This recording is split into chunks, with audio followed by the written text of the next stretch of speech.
And we're live. Welcome back to This is Dunder Moose. We are talking Megadungeons tonight. I got a mega cast for you. I got DM Blackwall. I've got Stormforge65. And I've got Blackmore himself, Griff Morgan. Hi. So welcome back to the show. Let's get right into it. Megadungeons. We'll start with Blackwall. Go around the room. Just a brief introduction of your experience with them. And then let the next guy go, and then we'll dive into some of the questions. Sure. I've been playing with Megadungeons in one form or another for probably 20 or 25 years at this point. I think my favorite was Dragon Mountain. And yeah, I really enjoy them. It's not the only way to play, of course, but it can be a lot of fun. Right on. All right, next we'll go to Stormforge. My first foray into Megadungeons was Temple of Elemental Evil. We did that under the 2E rules, and then our Forever DM made up his own Megadungeon, which was one of my favorites. And I've dabbled into Under Mountain a little bit as well. My situation is just that when you got into D&D back in 1977, there weren't a lot of modules. Yeah. Or you couldn't afford to buy them all as a teenager. So I ran Xenopus Dungeon out of the basic set in the blue book as a kid. Once they went in, they took a right-hand turn, they took a left-hand turn, they ended up in the big room with all the giant rats, and the giant rats were rolling 20s and pretty much wiped out the party. And that was my first time where I kind of fudged the dice a little bit. I was like, and it was my first time DMing. It was kind of, I think it might have been my first time playing, actually. Okay. I started a D&D club because I wanted to meet other D&D players, and I just ended up with everybody looked at me because I was a year older than everybody else. So it's like, oh, let's have the guy that is older do the DMing. Just walked in with authority and leadership, and they were like, well, he's in charge. Yeah, and so that's how it happened. So I ran that, and by the next weekend I'd found, I think I tore, those little school notebooks for like taking college tests or whatever. I found like a half empty one, and I tore a sheet of graph paper out of one of those, and that became the first level of my 9-level mega dungeon, which is lost to time. But man, my players got down to, it took them about 2 years. They got down, I think, to the 6th level. The thief was 9th level. Everybody else was like more around 6th level. They'd all gotten brutalized along the way, and that's just what you did. We got some recommendations in the chat as well. Jeffrey Miller says Tegel Manor, that kept going, which was that was the third-party one, I believe, right? Judges Guild. Dungeons. Mm-hmm. Okay. Judges Guild. Oh, Judges Guild. Sorry, such a stinking noob. Well, he goes like, you don't know what Judges Guild is. Well, so Judges Guild started because they didn't have enough people designing modules and dungeons and stuff. So Judges Guild came along, and they were like the third party for TSR at the time, and there's a ton of old epic Tegel Manor, a ton of that stuff. That's there's some interesting stories behind that too.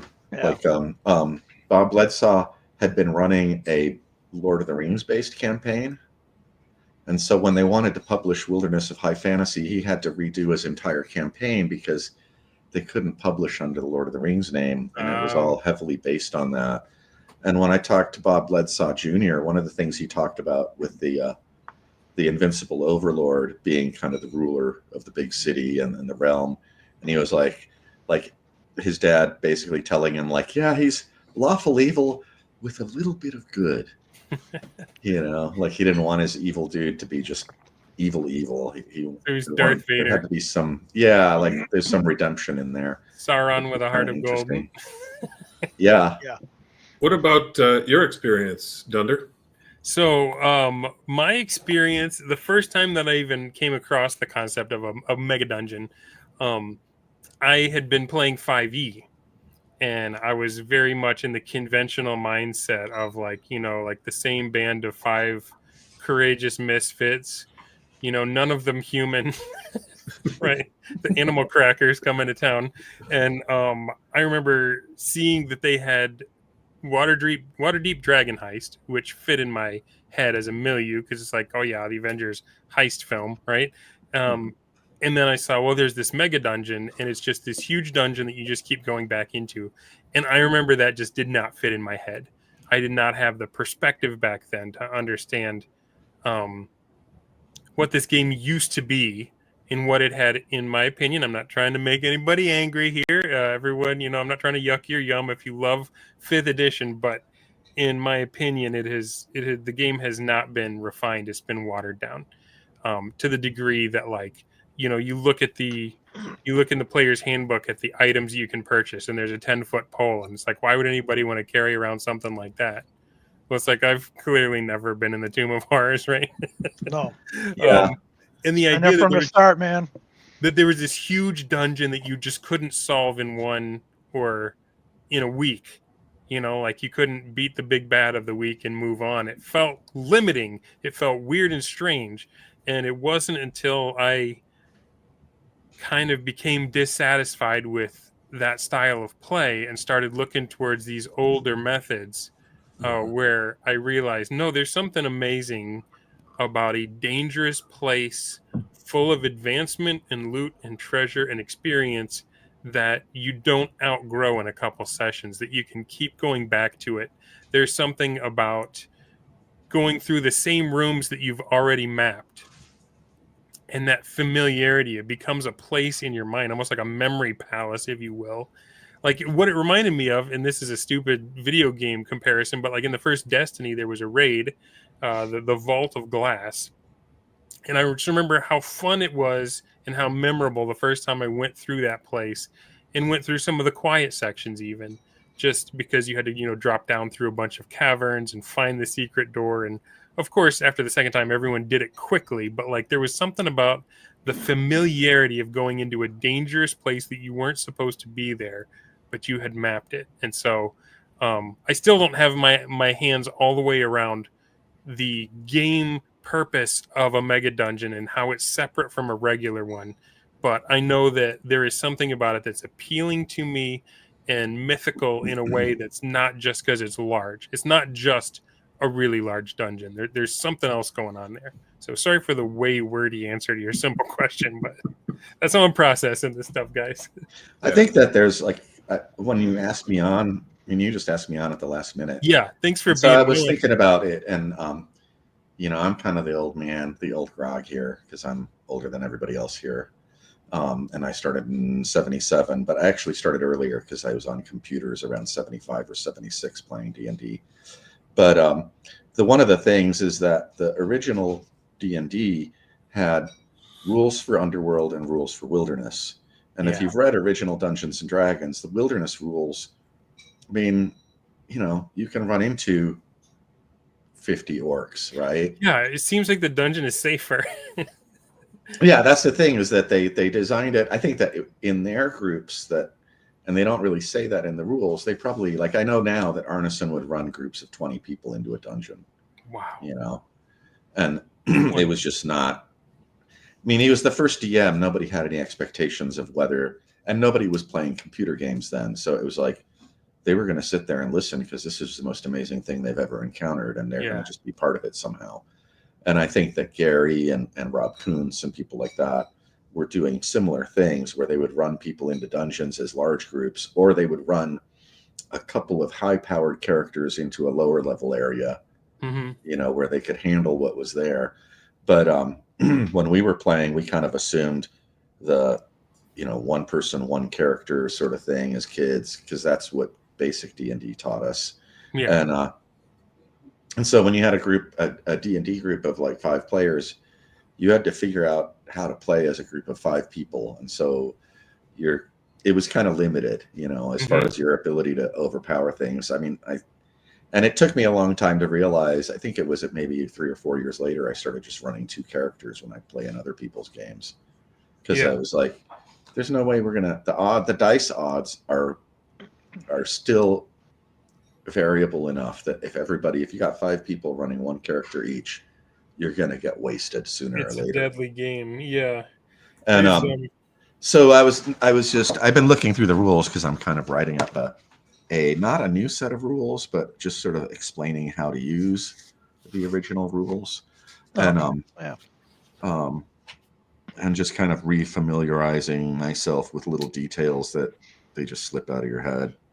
And yeah, the wilderness rules are just, it was just hopeless. Like our little group of players, we can go into the town, nothing happens to us in town.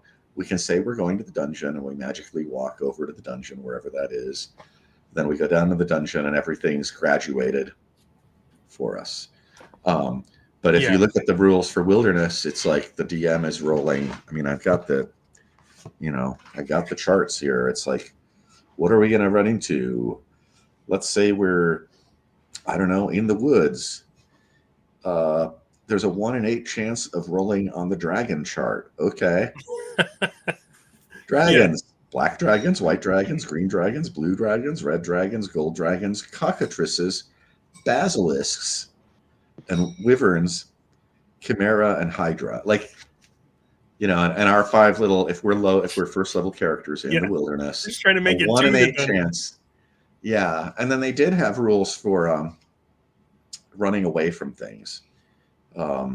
Always a good option. Yeah, the chance of evading. We never did. It's based on how many people are in the party. And your chance of evading is based on how many of the monster there are and how many of you there are, and whether you spot them before they spot you, or all that. And but are there were creatures on that table perchance? Oh God, it's the funny thing is that did you just look at your chart on your copy?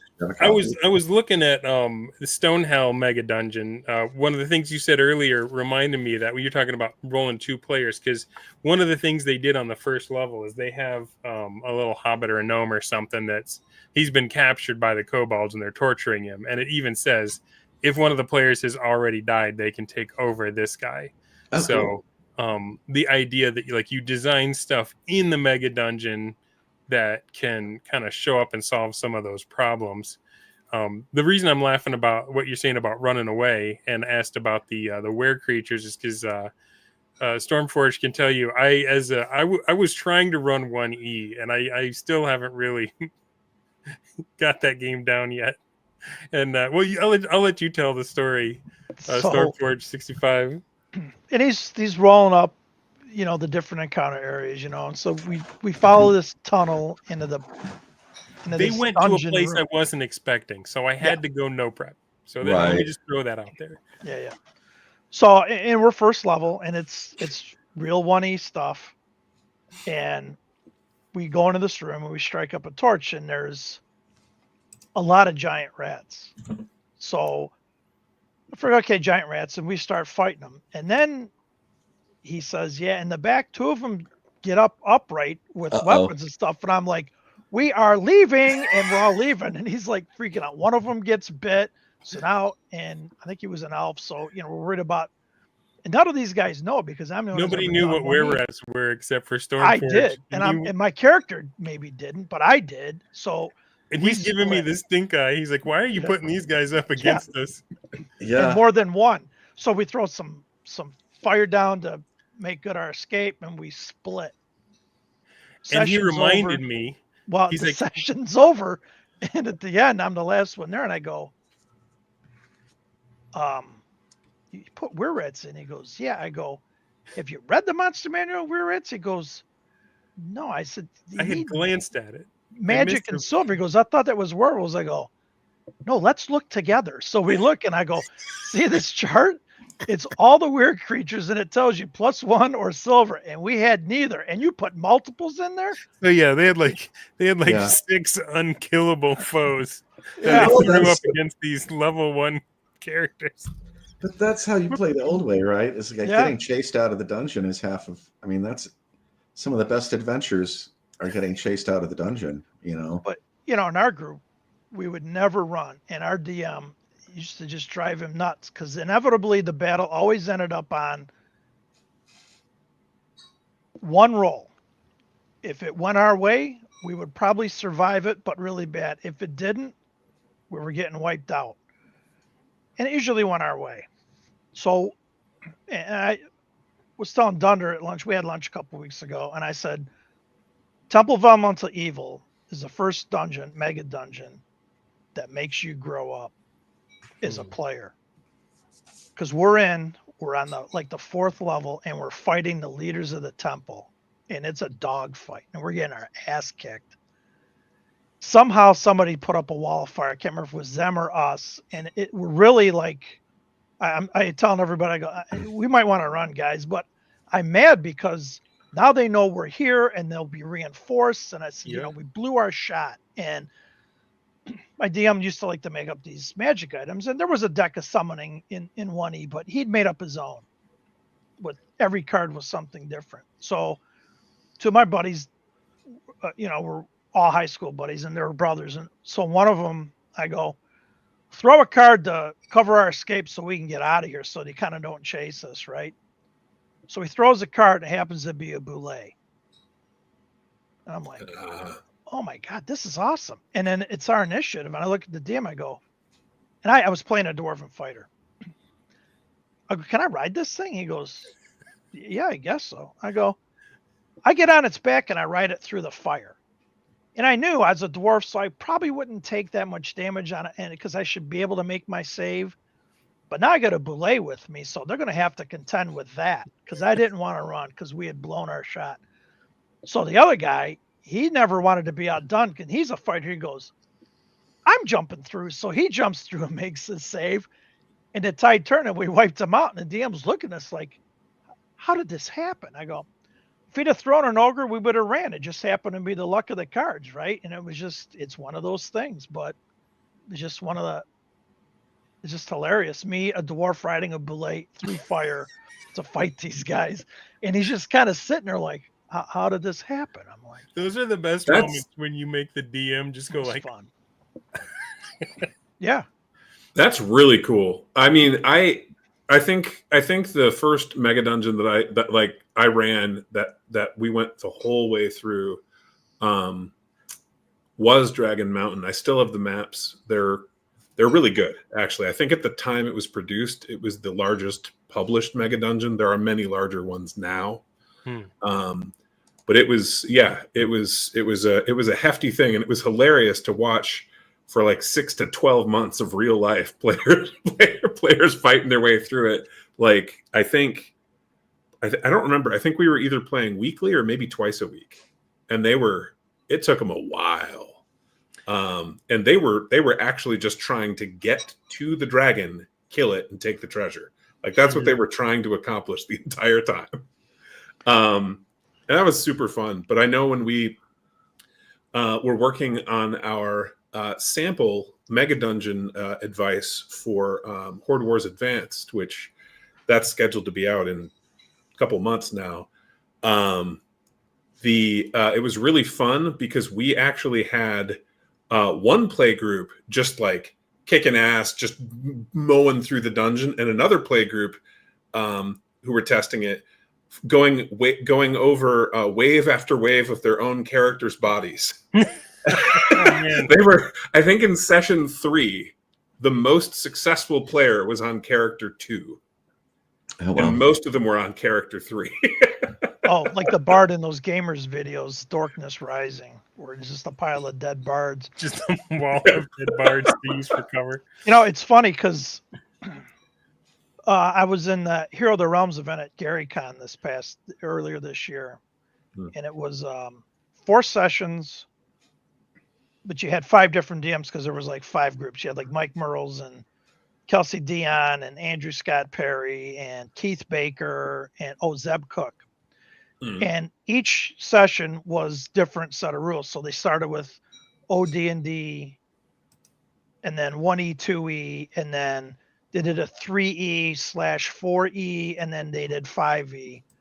And, they skinned it on some old dungeons. It was a lot of fun. But Luke was telling us, because all those guys play tested it as they were making this up. And they were all dying. They're like, I don't know how these guys are going to get through it. And, different groups failed, like the skill tests in the 4E one, and they got wiped out, and we did really well with it. And a lot of us went through really well. And he's like, you guys are so innovative. You did stuff. I mean, we all got killed and we created this thing, during the play test. So yeah, it's it sometimes it's about the rolls, it's the luck of what you're thinking, it's just the makeup of the group, because nothing's off the table in D&D. So, they're just amazed at how well we did with that, which was kind of a cool compliment. So that kind of brings me to my first question for the group about Megadungeons.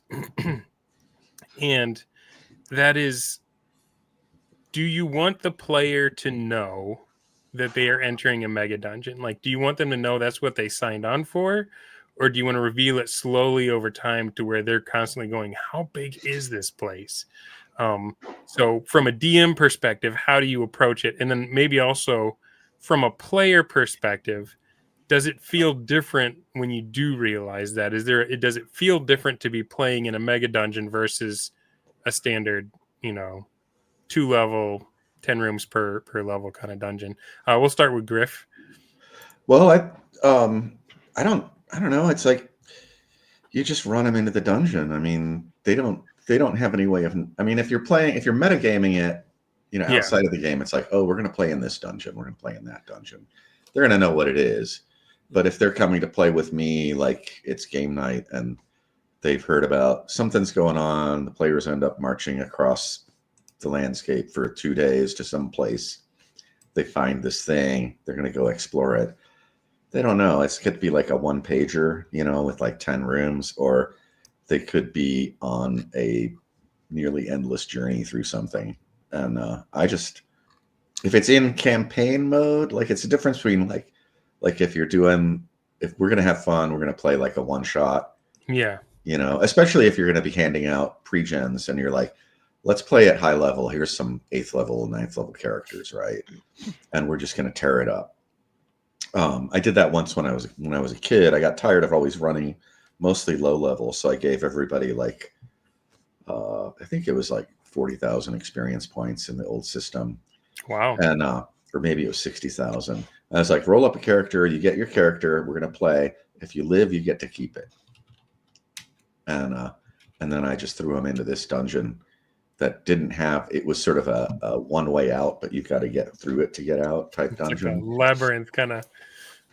Yeah, and so I don't know. Almost a funnel, but with high levels, not. Yeah, it was the same sort of concept, but yeah, I don't know. I don't think there's any need to tell people what they're getting into, but obviously they're gonna. If it's a famous dungeon, they're gonna want to know the name of it anyway. Yeah. So, like, you wouldn't say, "Hey guys, come over. We're playing Tomb of Horrors tonight," or whatever. You'd just be like, what do you want to do? And then they rumor monger, and you're like, well, there's, a dude came back totally. He's unable to speak, just loaded with jewels. Yeah. And his party didn't come back with him, and he's got a map on him somewhere. And if you can get him to talk, then you can find it. And then they go, Yeah, even a simple hook like that, I'm just like, go ahead and go. I don't normally, I read modules because I think they're a good resource for like getting ideas and studying them. And I'll lift things outright from modules when I need a new idea for a room. I mean, there's a limit to what you can invent yourself, and there's no shame in lifting. It's a tradition in the system, in big borrow and steal. Yeah. But generally I'm running my own dungeon. Like I run Tanis, but I've got levels in there. I've added levels. There are places people end up that were never in the book. And yeah. Speaking of Tanis, you can grab your copy at www.tfott, the fellowship of the thing.com. And then now I've been running my own players through a sort of a mini mega dungeon. It's about 4 levels deep, but I'll probably keep expanding it as they explore more. And right now it's 4 levels deep. And this thing called Spiral Keep, that's like this haunted place with like kind of pools of mana that do weird things. Like everything in the place is just distorted and wrong. And because it's like a it's sort of like if you were like to set off a nuclear bomb, only it was magical, and there'd be just this residual magic for thousands of years. And so that's the kind of place my players are messing around with now. Well, last time you were on, we talked about like I was in the headspace of thinking of Halloween one shots, and you were like, man, if it's Dungeons and Dragons, there should be something scary going on. Like every time you play, there should be. Teagle Manor, yeah, is the ultimate Halloween one shot. I think. I don't know what the other guys think, but what do you think? Yeah. Oh yeah, it's a haunted house, right? Yeah. So in my mind, a one shot is something that you get together and play in 4 to 6 hours, right? And you're Okay. telling me that a mega dungeon. So how does the mega dungeon fit into the one shot? Because it is a thing that exists and cannot be, by definition, cleared out in a night. I think that there's a lot of, like, there's a big crossover in influence on RPGs from video games, and I think people are kind of spoiled. They want their instant payoffs, Yeah. and so, like, what you have to understand in the Mega Dungeon is that there are stories. Like, people, I heard when I got online, especially on Twitter, like, all you old gamers, all you want to do is go to dungeons, and like, you don't do any, there are no stories in your games or anything, and it's like, no, we have stories. They're little. Tons of stories. Everything in an RPG is a story. And you go down into the Mega Dungeon, and you, like you were saying about the one room where you run into you find the halfling that the kobolds have been torturing, right? Yeah. That's a story that you uncover, and how you deal with that creates. You're in a narrative state, and so you're creating stories no matter what you do. And I would hear stories about, people would be like, "Oh, I went into so and so's dungeon, and we ran to this one level." And there was this wizard down there, and his girlfriend was like this fighter with like -5 armor. She was like really kick ass. And so we hung out with them, and they gave us some advice on where to go. So we went off on a little quest they needed something or whatever. And so it's not just we're going in and murdering everything. We're also meeting things down in the dungeon that are talking to us, or we're talking to evil things, and they're like, well, I got this problem with these orcs over there, and Like even if it's an evil creature, you can always simp for that reaction roll, right? Oh yeah, I mean, they're going to react like, "Ooh, how are you useful to me?" Right? They're not stupid.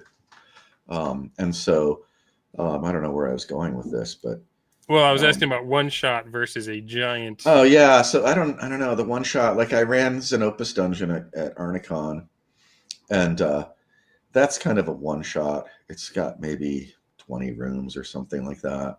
Okay. But and the session, they rolled up characters really fast. We started a little late. We might have gone like maybe 3 hours. They probably cleared half the rooms in 3 hours. So that's not bad. But really, I mean, if you're talking a one shot where you're going to get it all in one session, like, I don't know, unless you're like really on point as far as like mission focused. Like, if you're playing in a tournament where you've got to like score points by hitting rooms and achieving things, that's a lot different from a standard game. Yeah. Well, a standard dungeon would have like, mysterious stuff up front, the clue payoff leading to the big fight against the climactic overlord of the dungeon, and then you leave, having destroyed him as the dungeon collapses behind you because it was a load-bearing monster that you killed, right? That's the conventional mindset, right? Okay. The overlord of the dungeon thing is like such a fabricated piece of crap. I mean, if you guys are running Mega Dungeons, do you have like, do your characters just wander in and play for like 10 sessions and then they fight the big bad evil guy and then the campaign's done and we're like, no more Mega Dungeon? I mean, that seems like a dungeon to me. That seems like one of those dividing lines between what we're talking about here. When we say Mega Dungeon, it serves an entirely different. The way that I've referred to it before is that like the dungeon is a problem. It's something that you find out about and you have to go out and solve it.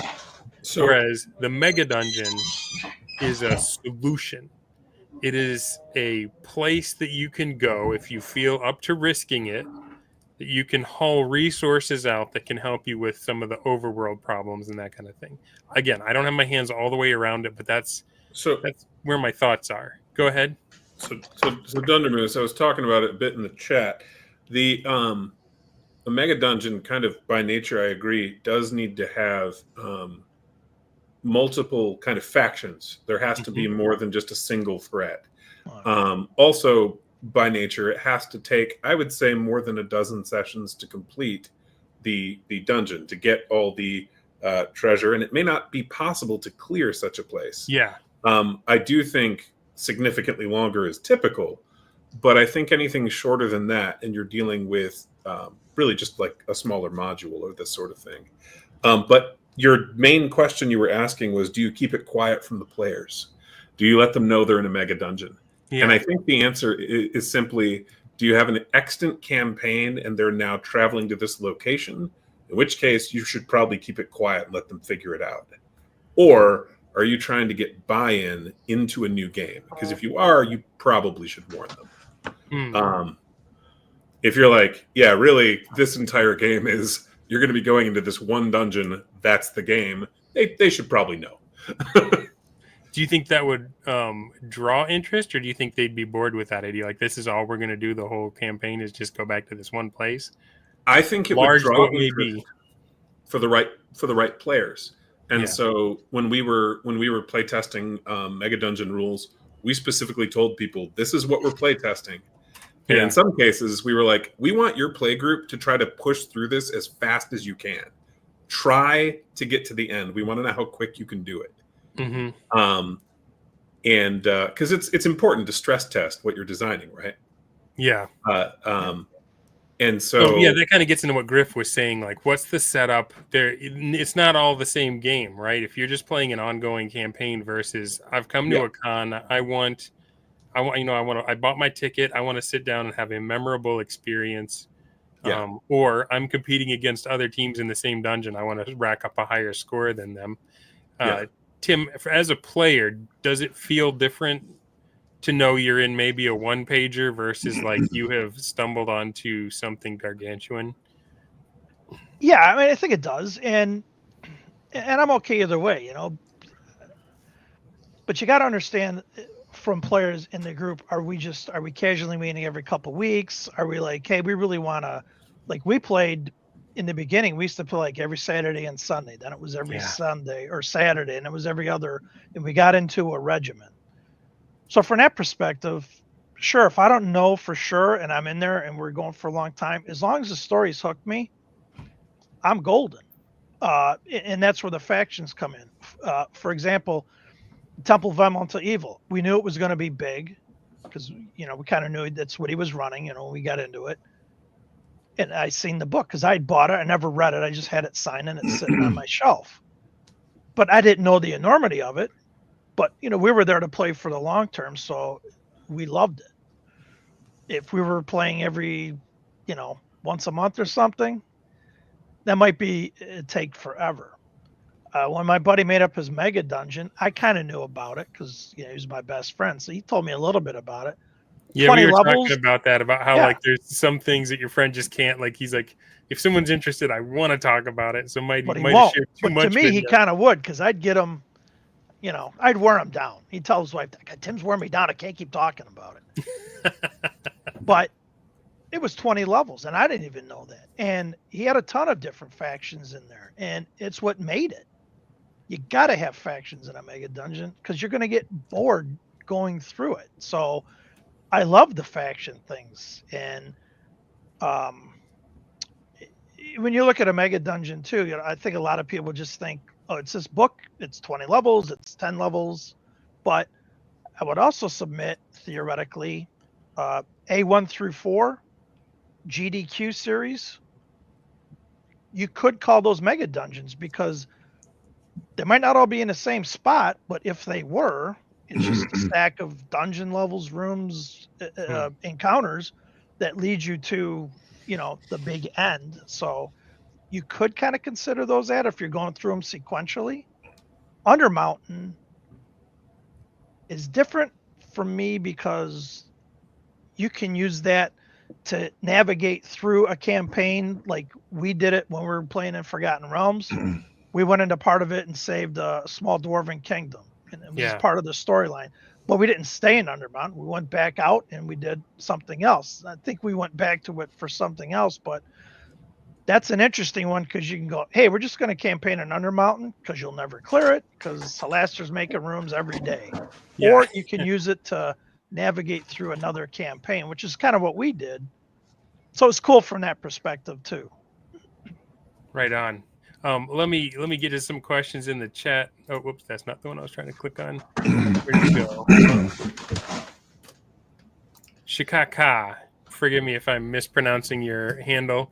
A dungeon significantly mega would be so large that as you explored it, the rooms previously cleared could and likely eventually should repopulate within reason. I think Stormforge, you were talking about that a little bit in your earlier on about how you were mad if they knew you were there, because after you left, the dungeon would take steps to make it harder for you next time. Right. I mean, when you look at smaller dungeons, if it takes you more than a couple sessions, I mean, there's kind of that like stop in place until next time, you know, and you come back everyone's in. T-posing in the dungeon. But, you know, you and I talked about this too at lunch. There has to be one-to-one time in a mega dungeon. And the way my buddy did it, you know, he had several different factions, is we would take out troops, because one group in there, he was like this war marshal and he had an old army, and then there was this other thing in the dungeon that was attracting different monsters, and then there was drow lower down. So now you have these different factions, and they're kind of battling too, and he would actually roll it out. And as we went in and took out like some of these gnolls and we cleared a bunch of rooms, we're like, okay, we're spent, we're going back to town. He would tell me, he goes, don't think I don't have reinforcement charts, and he's repopulating, and he's like, I'm shutting these rooms off, I need to tighten my front up over here, and he's renavigating. So it was living, and it was I like awesome. that.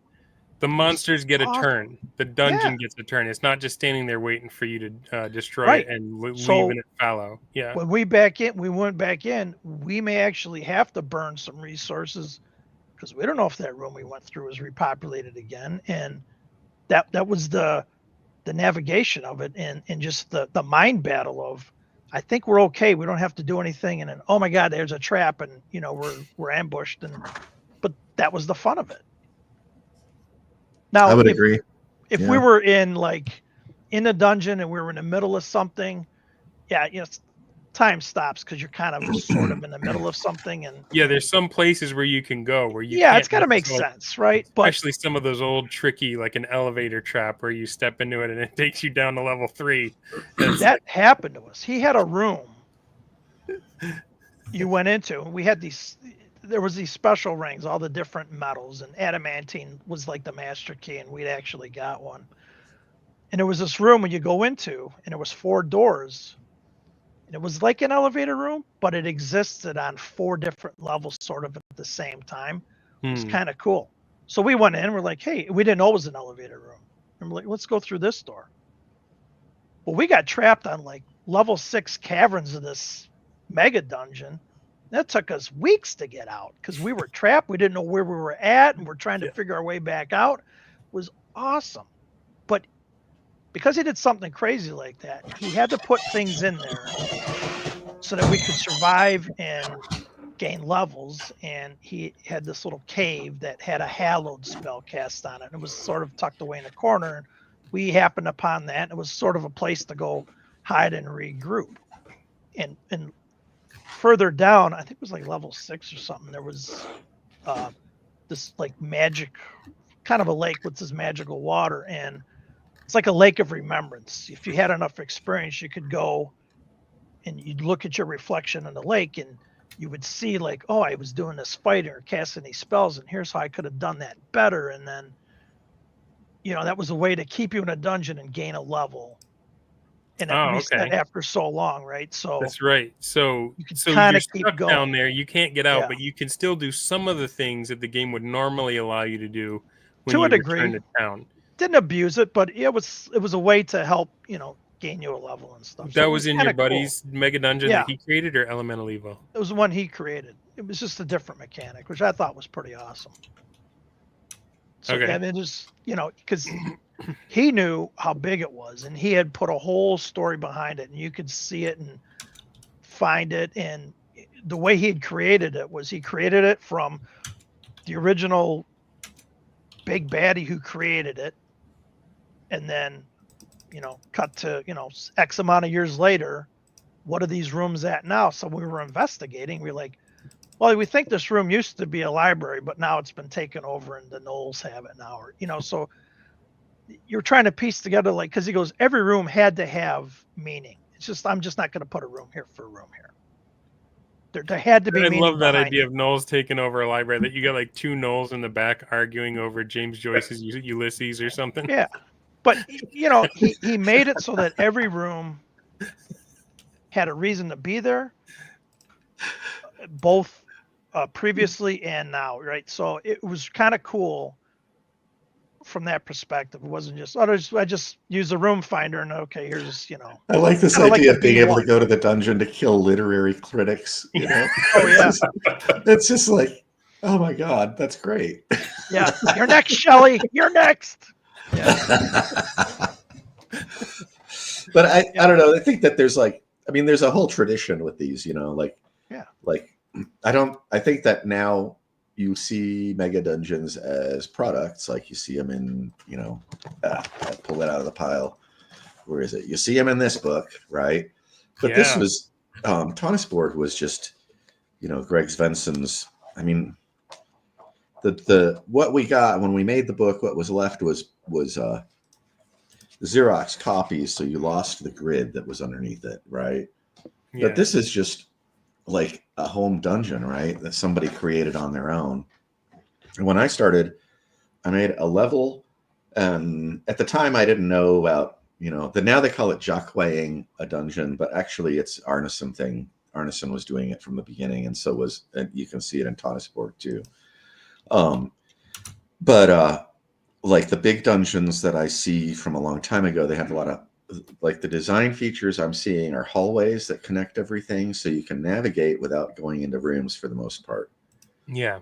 And so they're sort of like these, they're really modular that way. Like you can traverse an area and avoid rooms mostly in order to get to a stair to go somewhere else and find that dungeon module. Like maybe it's the evil temple section of the place, or where the kobolds are hanging out, or the orc hideout. And that way you can kind of be mission oriented and be like, we're going to go to that part of the dungeon. We've been playing here for 6 months. We got a pretty good map of this place, or at least of the hallways to get to different areas, and we've been told that if we go down here, we're going to run into these guys. But like mine evolved. It was like maybe 3 levels at first. My players were still lost in the first level, for a while. Yeah.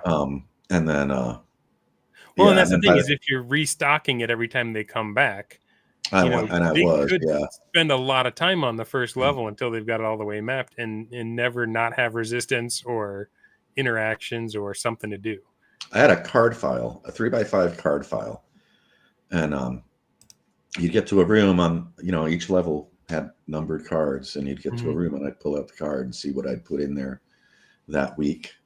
And then once they got wiped out, I'd remove the card and then I could restock it or not. But definitely I feel like the Mega Dungeon, like as a concept, I think it's much more of a DIY. Like it's good to see examples, but to me, a real Mega Dungeon is something that just goes on forever. I played in another one that was here in Denver that they were running it with 5e, or no, with Pathfinder, but it had originally been created around like maybe 1979 or something like that. They just upgraded it. I like how a Mega Dungeon solves problems that story games create.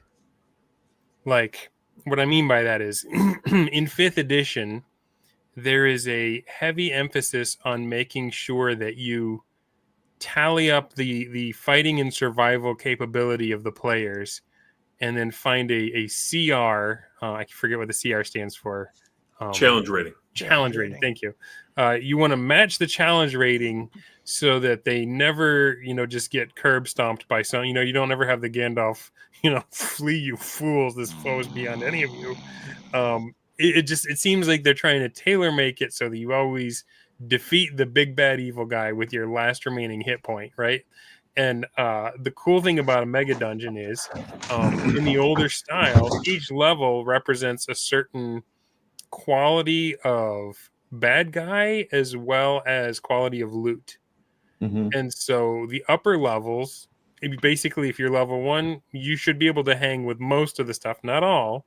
There's those random tables, and you could even get a dragon on level 1, but for the most part, you're hitting stuff that you can take out at level 1, and that you should be able to get a good reward that'll get you to the next level. And then as you go down to level 2, things get harder but more valuable, and on and on. Yeah. So you have removed the requirement on the DM to make sure everything's fair, and you've just handed it to the players and said, okay, you find a set of stairs. How deep do they want to go? That becomes pressing their luck to say, all right, well, we're strong enough. We don't want to keep exploring level 1. Let's go down where the good stuff is, right? And that elevator trap that I mentioned the first time that takes you to level 3, whereas the first time you hit it, it's a nightmare because now you're going up against stuff 2 levels above you. Eventually, it becomes convenient. You're like, oh, let's go hit that elevator trap so we can get right to where we need to be. So I like how many of those problems that you just put on the DM nowadays are effortlessly solved by the system in the older styles of play.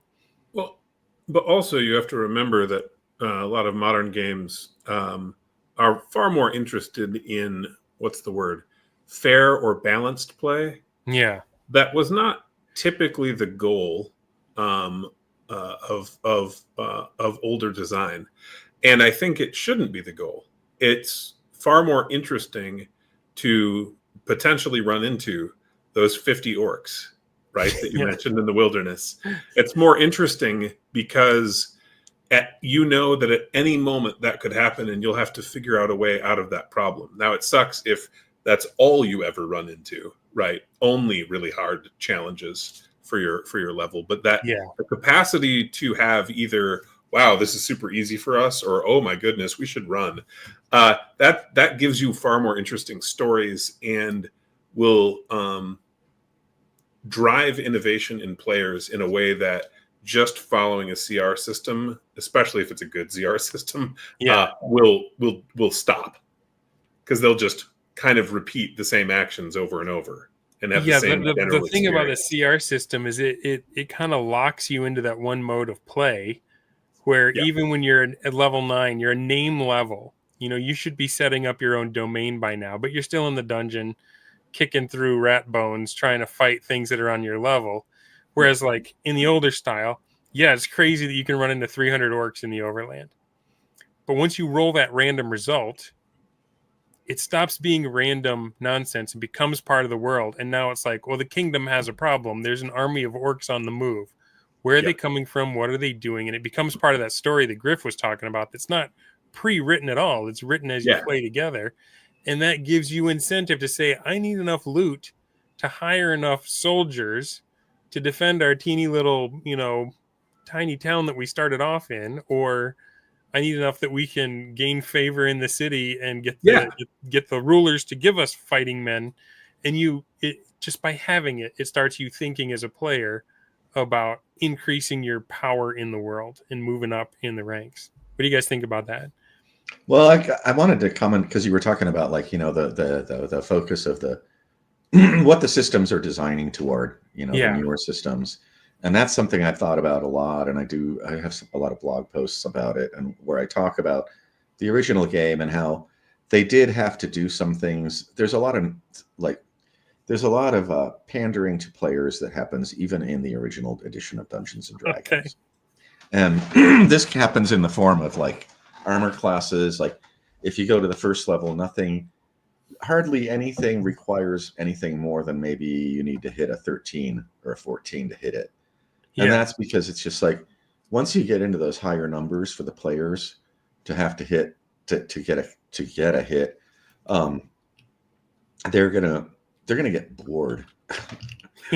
If you got 10 characters and they all have to roll 17 or higher to hit something every round, they're just rolling dice uselessly. So there's some stuff built in there to make it so that players can do more. And then you look at computer games, and there's like this real parallel between what's going on in the market, between what they're learning about computer games, because computer games kind of emerged at the same time as these games, or at least the more sophisticated ones, And so, the first version of D&D, the interface, like literally learning how to play it, the rules are kind of convoluted and hard for people to access, right? And so computer games were the same way. And so they make the interface for the computer games easier. There are other RPGs coming out that have easier to access rule systems. And then over time, you see a lot of nerf to where you have a game that's like really just panders to rewarding players with things like that. I'm always arguing with people because they're like, well, we finished the campaign, we all reached 20th level at the same time together, nobody died, and we finished the campaign, and I'm like, oh, like that's an interesting way to play. I just don't always hand it to you. Well, there is that, like, and it's like, if you like that, that's fine. But if I know there's no danger and there's no risk, I know that I'm not gambling it in the game. Right. Like that's what, like, you were talking about the different situations in the dungeon where you're like, it's like you threw down the card, you got the boulet, it's like, oh my God, that changed the whole situation, right? Right. Again, it could have been an ogre or whatever. Yeah. Or it could have been something worse. Like Right. it could have been like the opposite direction where you guys are just like, oh my God, now what do we do? Right. And so, yeah, I just think that's one of the big things. I think that's why a lot of people are going back to OSR games, is that they're seeing that they can see through the mechanics, and they're like, this is weird because I'm getting together and I'm playing for 4 hours and I get rewarded. I get the gold star for participation. That's right. But I'm not, I'm not a 7-year-old, and I can see through that, and so they're kind of looking at, to do other things where it's maybe a little bit more challenging, and because there's a certain reward to being, those people who play a more challenging game. They're like, we went in and we just got out by the skin of our teeth. We had to drag the cleric out on somebody's shoulders. Yeah. And like we had Stormforge just told me so many tales resurrected. Right? Yeah. Yeah. So that's kind of it's just a different way of playing, I suppose. But it's a definite cultural difference. Like when we talk about, you started with 5e and you were kind of like, I don't know about this stuff, and just today on Twitter, somebody commented on how they played a 5e campaign and nobody ever died. And in all the other games they played, it was like a 70% mortality rate, and I ran the numbers on like David McGarry's character sheets from the early Blackmoor days. He's got about 20 characters on there from about 2 years. Okay. So wow. I would say that he's running about, it's a huge mortality rate. He ran 20 characters over 2 years, and then I ran the numbers. That makes you a better player. Yeah, especially and I ran the numbers on D&D, method 3, where it's like randomly rolled your stats, so you're forced to play the different roles. That kind of failure, it's not really failure, but like having your character die in different situations makes you think about the game in a way that you wouldn't if you could make it to level 20 without ever dying. Yeah. Tag 1080 says Dunder's the only one that mentions EVE Online in D&D. Absolutely no player handholding. Are we masochists? I'm with Griff on this. I think it's more fun if there's more risk. I think the safe stuff, I was complaining about this on stream recently. I was playing 5e and they encountered a rust monster. And at first they were like, oh, scary. That thing's terrifying, right? And then it attacked. And in 5e, the rust monster does not disintegrate magical items. And the guy that he attacked had magic armor. And he had a Holy Avenger.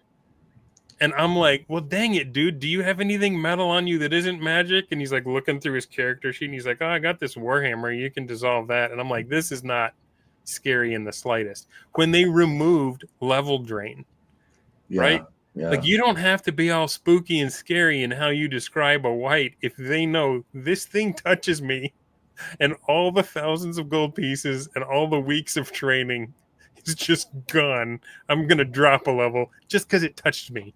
That's horrifying in a just way like ghouls, ghouls. Yeah, I was going to go there. You didn't know if you were fighting a ghoul or a gas till you're like, you lose the love. You're like, oh, we got gas. And you're like freaking out. It is, you got to be wanting to die in 5e. Yeah.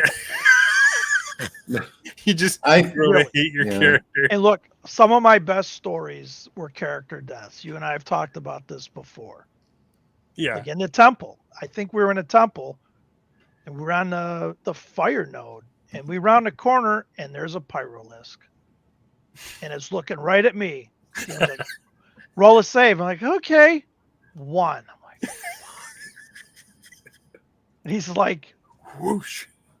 no, it wasn't a whoosh. It was a descriptive death, but it was one of my favorites. He's like, your insides start to feel warm and just kind of just this horrible burning. And then you just feel it burning up into your throat. And then your head rocks back and your mouth opens in this terrifying scream as you just fountain gouts of this flaming blood and you fall over dead. And that's how, and you read in the monster manual, that's essentially what a pyrolith does. It burns your insides out and you just gout it out. Just turn into a volcano. And I'm like, fuck. But it was awesome. If you did that to a guy playing 5e today, he'd be in therapy. The whole group would be. Yeah. I mean, you can raise dead on some of that. But, I mean, there was a real, like, hey, this could hurt us. Even if it was like a challenge rating appropriate thing, right? A 20's a 20. Yeah. It didn't, choices mattered. And that's how we learned risk, reward, and opportunity cost and working together. I mean, even in 3.5, where they introduced challenge ratings, it was kind of tough. And nobody ever wanted to play the cleric. So I built a cleric. And I made the party unkillable. Because of how I built the cleric. I took Divine Ward and Augmented Healing, and I could stand back at 12th, 15th level and just start casting touch-delivered spells at 70 feet. Go fight, I'll keep you alive. And you could convert spells, and they really dumbed it down to a degree. Yeah. Because you couldn't do that. And, what you took as a cleric in 1E is what you had. Mm-hmm. If I only have 3 cures, that's it. Don't get hurt. I feel like current gaming, and you can correct me on this, Blackwall, if I'm off track. I feel like if you did something like destroy somebody's magic armor that they got with a rust monster, like the player would get mad at the DM for that happening. Even though it's what the rust monster is supposed to do, they'd be like, how did you let this happen to my player? I'm less interested in the game now. I'm going to mutiny. I'm going to quit. Whereas older style of gaming, that happens, and the only consequence is everybody else laughs at the player that lost their magic armor, right? Oh, yeah. Do you know what we found? We lost? Oh, my God. Do you know what we found in playtesting? Late If you have it destroy a rust type effect, right? If you have it destroy all but like a D4 pieces of their equipment and let the player pick what survives, they're down. They are actually really interested in that. Yeah. Because the player can protect a thing. Which in it. real life you probably could. You could like hurl yourself in front of your precious object or whatever, while the rest of your equipment gets destroyed. And we found that we tried a few, even in the loss. I love it. Yeah. We tried a few different versions, and we found that version had the most buy-in from our players who were playtesting the game. We had like 100 different playtesters, and we found that one they liked. They had fun with it, even though they were getting most of their equipment destroyed. Yeah, I mean, that's how we did it in 1E. When you got down to singles, we had that rule.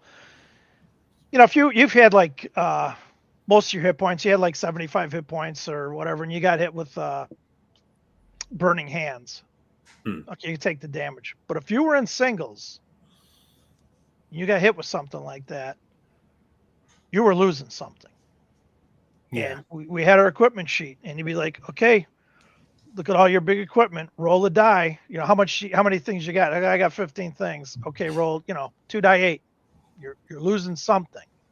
And you never knew what it was. And we had our cleric had, because you could make your own armor back then. It would take so many months with so much resources. He spent 4,000 gold pieces, and it took like, I don't know, a month of game time. And he had this armor. That's all he bitched about. We found these ingots and metals, and he had it all built up. We go back into the dungeon. And within a half an hour, we got into this big fight. He got into singles. He got hit with some type of elemental spell, fireball, whatever it was. DM's like, okay, roll. He rolls. That armor he just spent a month on, gone just like that. We were all laughing our ass off at him. Because you blew 4,000 gold in a month or whatever, and it was the first thing that went, and you had it for like a half an hour. Oh, we were relentless on him for it. Did he flip the table?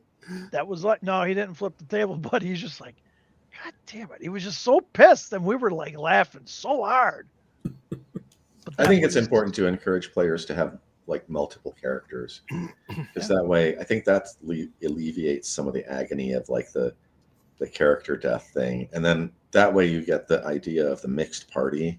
Yeah. Where like, you know, you got a 6th level fighter and a 3rd level cleric and a whatever level magic user, and you know you're kind of tactically using your pieces, your members of your party when you get into encounters and such, and you're bringing along the low levels so that they can level up, you know.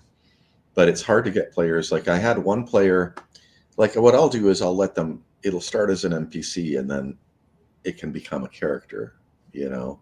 Yeah. And so I had one character, he was a paladin, and I offered him this, you know, this kid wanted to become his squire, and he kind of rejected it. And I was like, oh wow, I was just trying to like build your character within game, like within the world. I wanted your character to kind of start to evolve, and then maybe your squire could go off on his own adventures and you could kind of, you know, do more. And he just rejected it. But oh well.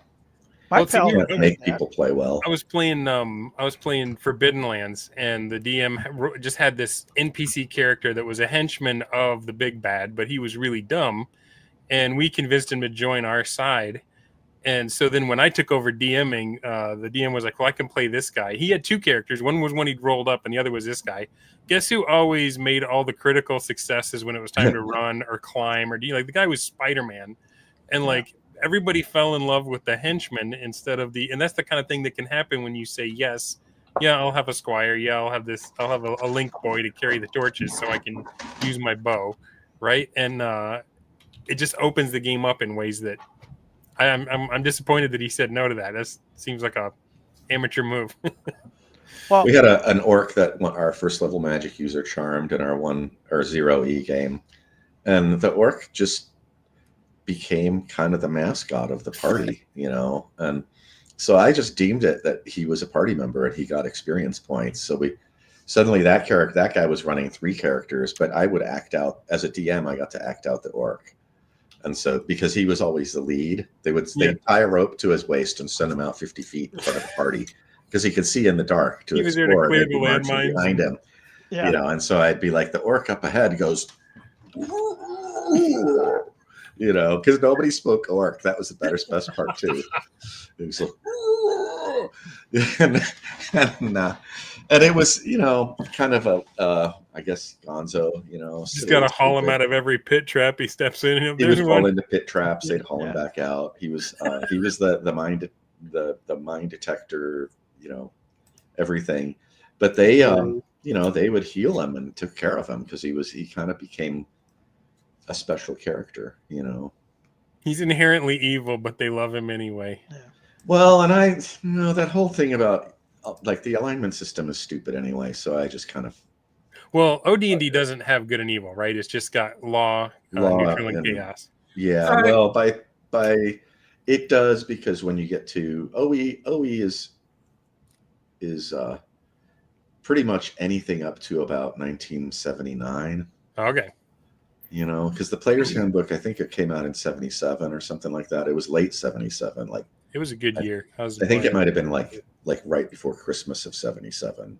Yeah. So that changed things a lot. But if you look at the Holmes system, it has that. Do you remember the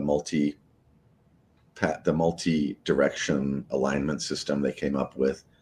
That was in Holmes, and I don't know. Okay. The box. Anyway. Yeah. I don't mean to interrupt because I'm talking a lot. You guys. Oh, that's all right.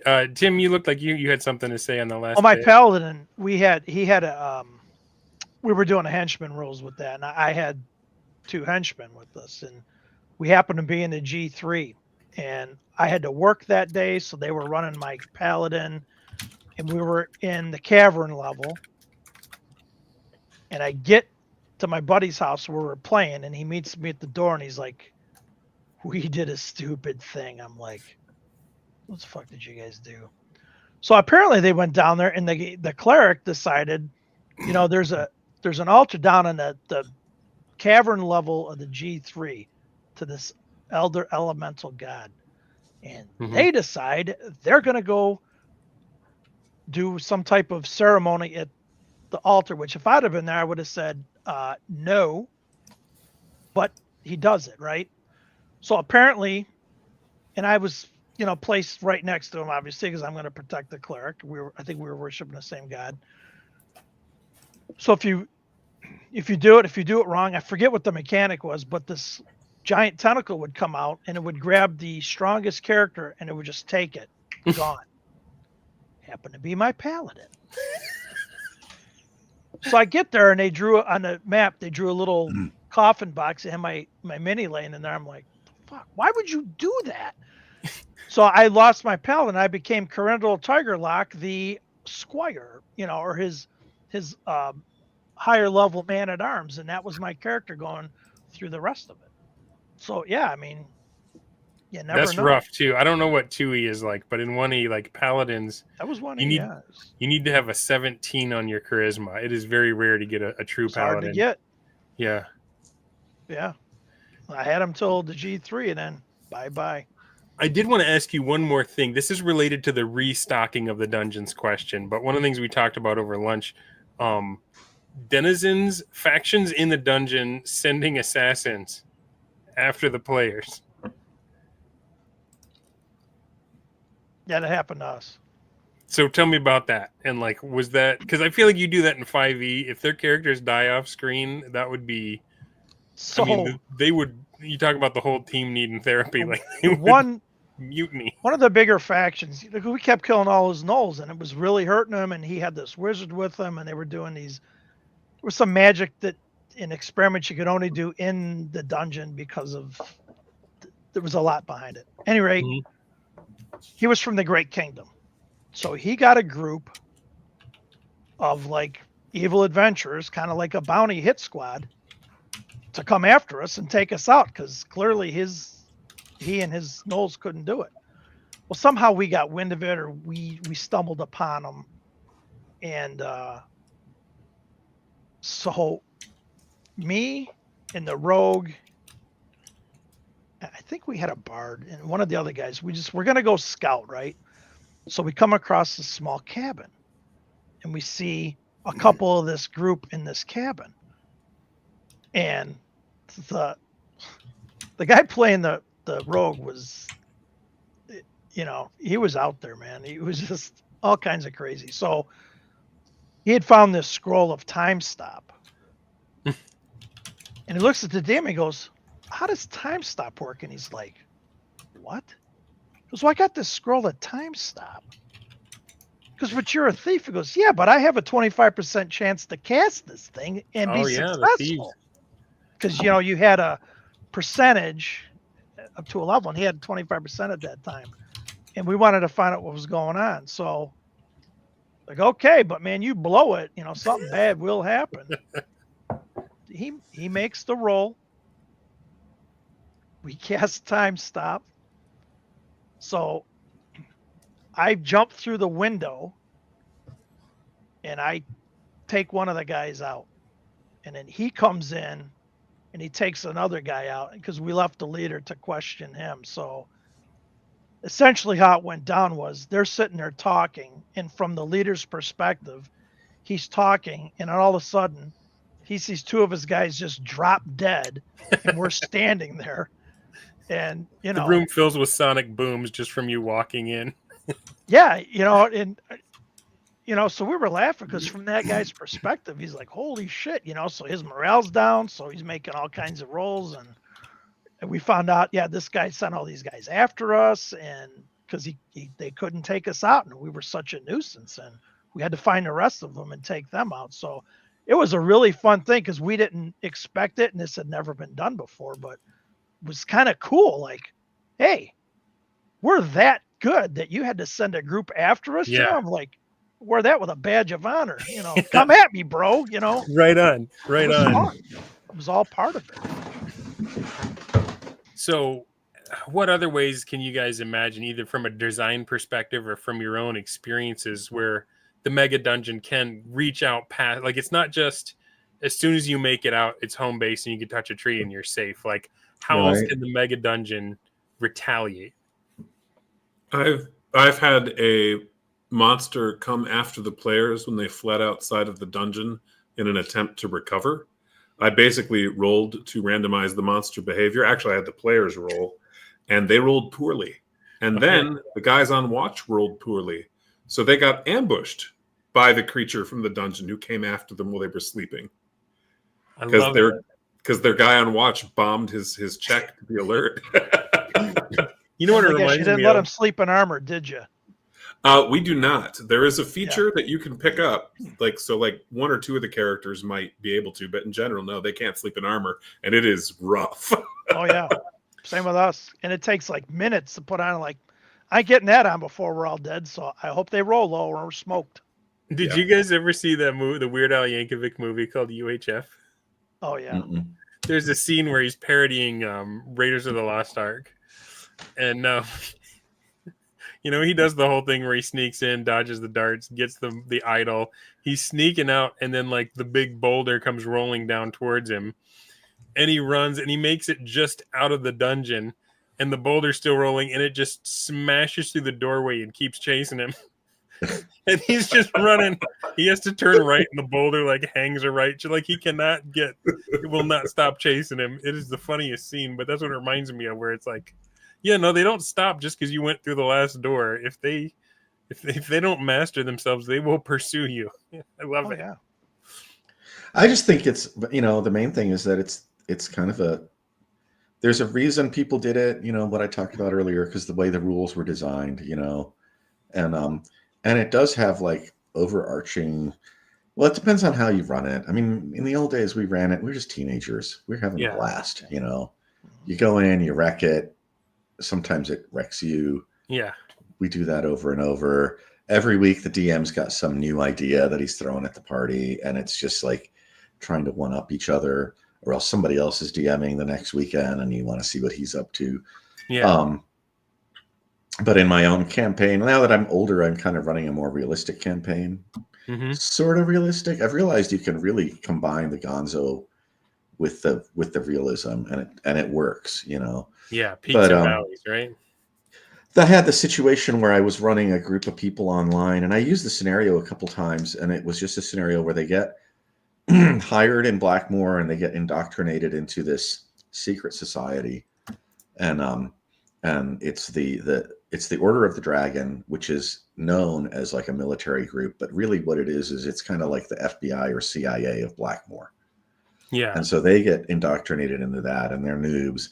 And then they get flown on Gertie the Dragon over to Vestfold because they need to team up with the organization in Vestfold, their equivalent CIA or whatever, to figure out, because there's something up. They don't know what's up.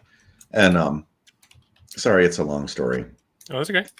So eventually what happens is they get hired, they arrange to infiltrate the Thieves Guild, and the Thieves Guild gets hired to go, or they get hired to go with some evil dude who's going down to the dungeon because he's got to meet somebody to organize something, and they don't know what, or he's got to meet somebody. So they go down, and they're basically just there to fight anything off that he runs into so that he can get to this one room on the map that he knows about. And then when they get there, it's like in this evil temple that's just like everybody walks in the room and they have to roll just not to be cursed by it, because it's like sanctified as an evil place. So they're all like rolling and getting a -2 on their build. They're temporarily cursed. And so they listen to this guy. Basically, this shadow appears, and it's a Balrog, but it's just in shadow. And the guy talks to this Balrog, and it's determined that like in 2 weeks, the Egg of Coot's forces are going to come overland and siege the city, and at the same time the forces within the dungeon are going to come up out of the dungeon and over the bridge and break through the old gate and attack the city from the inside. Oh man. Okay, so that so they find that out, and it's up to them to decide what they want to do. I ran a couple groups, and most groups, like the first group I ran, I just asked them what they wanted to do, and I would tell them what their results were. The next group I ran, they were like, when we get to that one pit on the way back, we're going to shove them into the pit and kill them. And So when I ran my own group the next week, they didn't know that another group had been in the dungeon. Yeah. And so they go down to the dungeon and they get to the main room where they're used to running into the guard guys that are there in Tonnisborg. Well, that room has been just like gutted, you know, and yeah, and everything's devastated. Well, they play that game, and then the next week they go down to go to the dungeon, and everything in the city is in upheaval because there are like torches outside in the fields outside as these orc armies descend on Vestfold, and there's a battle at the old gate, and I like it's one of those, you know, like you can't plan it. My players decide to go to the old gate and see what's going on, Yeah. and so it's like just a huge melee, and Chris decides to jump into it with his character, and he jumps in and he starts rolling great, and so I'm like, okay, you know, like everybody rallies behind his fighter character because he's just killing orc after orc after orc, and and so I just determined, you know, I did a morale roll for the enemy, and the morale is that they break and they go back over the bridge, and so they're being cut down from behind as they run back to the dungeon. And but it was like, you know, that determined sort of the political situation in the above world was that the group that they didn't even know about that killed this guy that was going down there to organize a situation made it so that then it was up to them to basically save the realm. I love that. I love having two active parties, and it all They takes don't know place about each other. They don't know about each other, but they see evidence of each other's actions. And you didn't have to write up this whole story. It just, they happened upon something that you already knew what happened because you played it. I have called my buddy Night Danger in on this conversation as well. Hello, Night Danger. Can you say hi so we can see your audio works? Test. Badang, badang. The reason I pulled you in, I wanted to give you a chance to ask your questions while I got the experts here, because you have said that you just can't get Megadungeon. Well, how did you put it?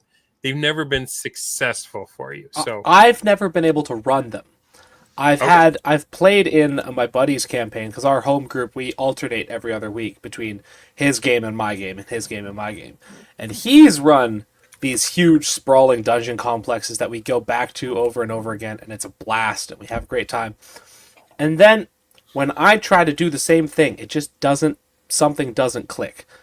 And so what's the disconnect, would you say? Is it something that your players aren't picking up on, or is it just that they're not? I think it's got to be, well, it's the same players in both groups, right? Like it's the same home club, right? Mm-hmm. So the only variable that has changed is the DM, so I know it's a user error on my part.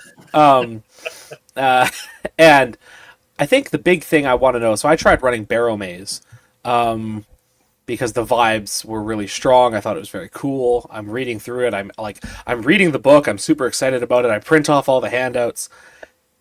And I guess what I want to know is how do you guys keep track of the scope of the thing? Like, there's so many most of these mega dungeons that I see, whether it's Barrow Maze or Stonehell, or how do you keep track of all the different moving pieces that make it a dynamic environment? Cognitive load of a mega dungeon. Yeah, without it just turning into any part of Schrodinger's dungeon. It is in stasis until observed. Like everything is just. The only way I can conceive of running it is just that anything that the players aren't directly interacting with is kind of not totally static, but shoved to the side. Well, for that, that's not a bad approach. But maybe just doing that unless the players are adjacent to it. Now, I don't mean literally in the next room, though that should apply if they make a bunch of noise, right? What's in the next room should be able to hear them and react. But what I mean is, if you've got like dungeon factions and some are interacting with the players, you also want to know what the factions next to them are doing. And deeper than that, it probably doesn't matter. You could probably wait until they start bumping into those. And personally, I just use a sheet of note paper to track it, or a Google Doc, and it set up like a spreadsheet, and it works pretty well. So you sacrifice some of the because when I run an overworld, I have lots of different factions and they're all doing stuff. But I guess because they're all visible basically at any given time, right? Like the players all have access to the region map. A lot of them are running domain level or faction figures. And so it's kind of all relevant all the time.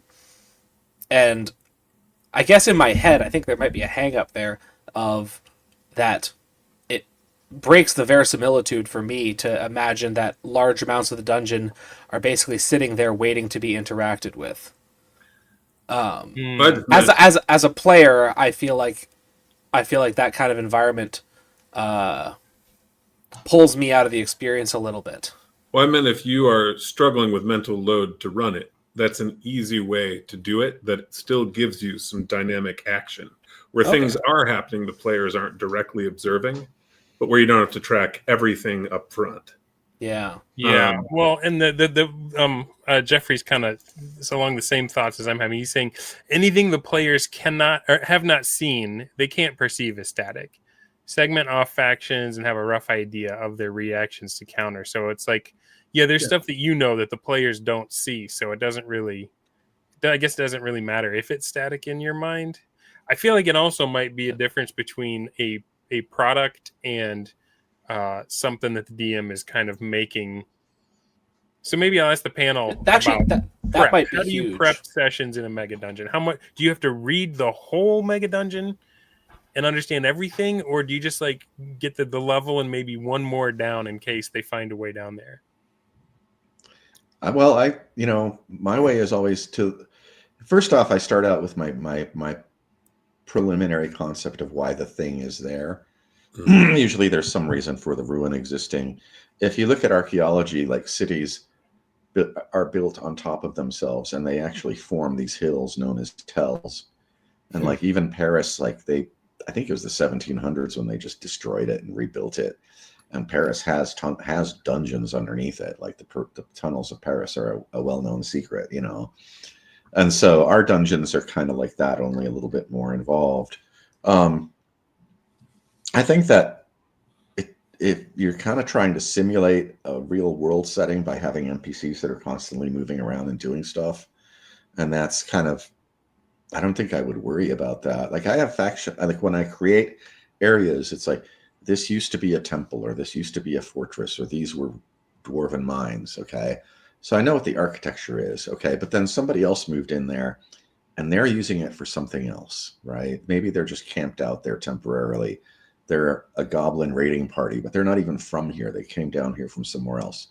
Most of my dungeons are connected via like these teleportation type gates that connect all the dungeons. So you can wander all over Blackmoor if you want to, if you know where the gates are.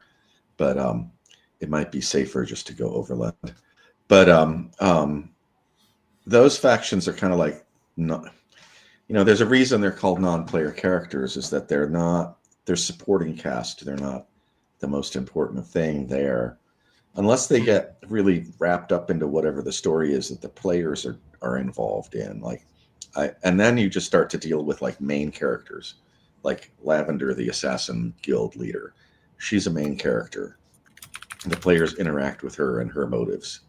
And she's the one that kind of sent him on missions all over Blackmoor. Like they ended up in this weird multi-dimensional time warping place in the swamps in my game, and where they were like in a kind of like a post-Cold War Russian military research facility, and they were just perplexed where the hell they were, and I don't know. I mean, the players had no sense of like, I mean, I think that what it is that the sense of them, I know what you're talking about. It's like the idea of them not having any, like not a living world sort of thing, but you have to kind of limit where your living world is living and where it isn't. Like you don't need to track where the gelatinous cube is and how it feels about itself, and so like all you need is major players, like, and in a mega dungeon, like a lot of the major players are just kind of like going about their business. Like they're not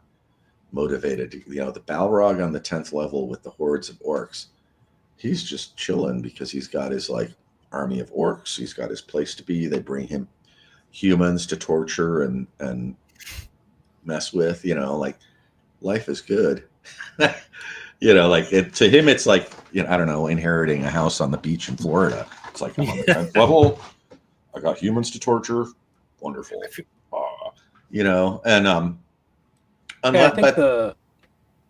But you could add in a story element where like he's got a problem, and the problem is that for some reason there are these elves that are like they have figured out how to get into they're like messing with his orcs, and the elves are kind of pissing him off, and he doesn't know where they're coming from, or whatever. And so you create a subplot sort of thing.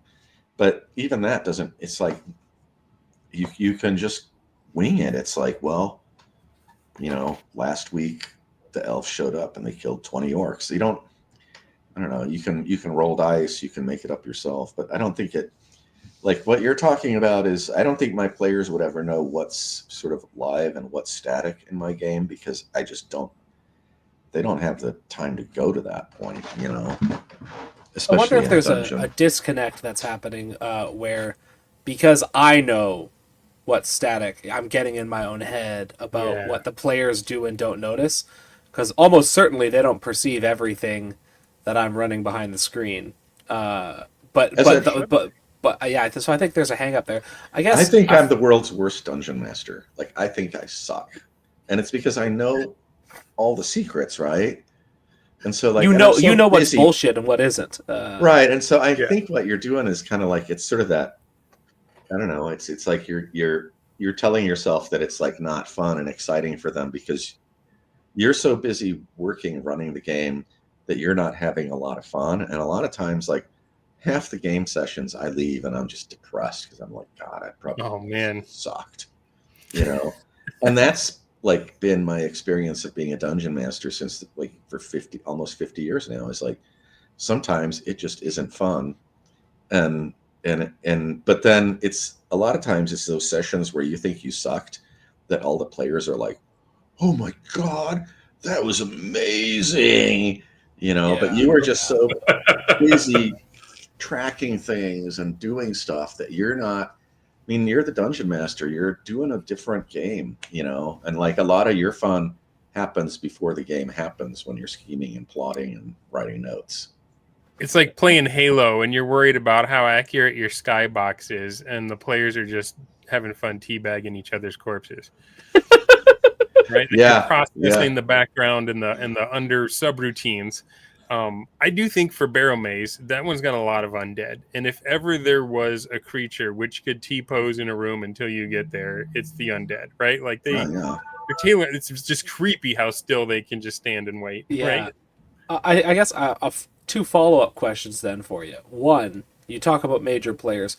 How many major players would you recommend for a Megadungeon? Like, how many big figures should be moving around and swinging their weight about? And then you say they're just going about their business. What is their business? What is the business as usual that is disruptive enough that they are a threat, while also not so disruptive that you have to keep track of their every motion? Like, where's the balance there? I have an answer for this, but I don't know if it's as good as the rest of you guys. Whatever works, man. Go ahead. Yeah, mine is they're there to keep the treasure away from you. They're there to reset the trap so that you die. They're there to fight you if you find it. They're there to hide it and disguise They've got it. goblin janitors resetting the pit traps and they've got some sweet, awesome stuff. They had to kill a lot of humans to get it, and they built their home to keep you from coming in and easily removing it from them. That's my Take your example, right, of the goblin janitors. Well, if goblins in a given setting, right, for example, like eating people, and that's a thing they just do, then obviously goblins in a dungeon, one of their goals will be to get some people to eat, because that's just true of those goblins. Yep. And then you just need to add one or two more elements for their leader, and you're good to go. You have a thing that's generally true of those goblins, that they're cannibals or whatever. And also, maybe their leader really loves, I don't know, silver or something, like a specific metal that he's into collecting. And that's enough right there to give you dynamic actions and ways for players to interact with him that would not otherwise be true. And the literary criticism that we brought up earlier. They're in there just comparing their takes on reader response versus author intent. Arneson also, like, Ogre is too stupid to understand Ulysses. Wandering monsters, when Arneson ran Blackmoor, were often drawn from nearby rooms. And so that made things a lot more dynamic too. It's like you have, you know, and so he would know, like, are these guys just patrolling? They start in this room, but they're really on patrol. They're part of the group that lives down on the 7th level, but they're up here exploring, right? So now we got it's if you give them a motive for yourself in your head, and I don't even write it all out. It's just like, I know these guys are part of that group and they're over here. They're just like camping out, resting for a little bit. Or maybe these guys just like living here because the big group pissed them off and they're over here by themselves, whatever. But then when you start doing things like, I think wandering monster roles are really important. And if you apply the wandering monster rule where, you know, maybe 50% of the encounters are creatures from nearby rooms instead of off of a chart, then it gives more motive. And then if if they have the upper hand, they're going to have a reason for why they either stop chasing you or want to keep chasing you. If you have the upper hand, they're going to have a reason for returning to the room they started in, because maybe they had it set up so they had some like traps or something to protect them, you know. And so they can like retreat to their defenses in their special room in the dungeon.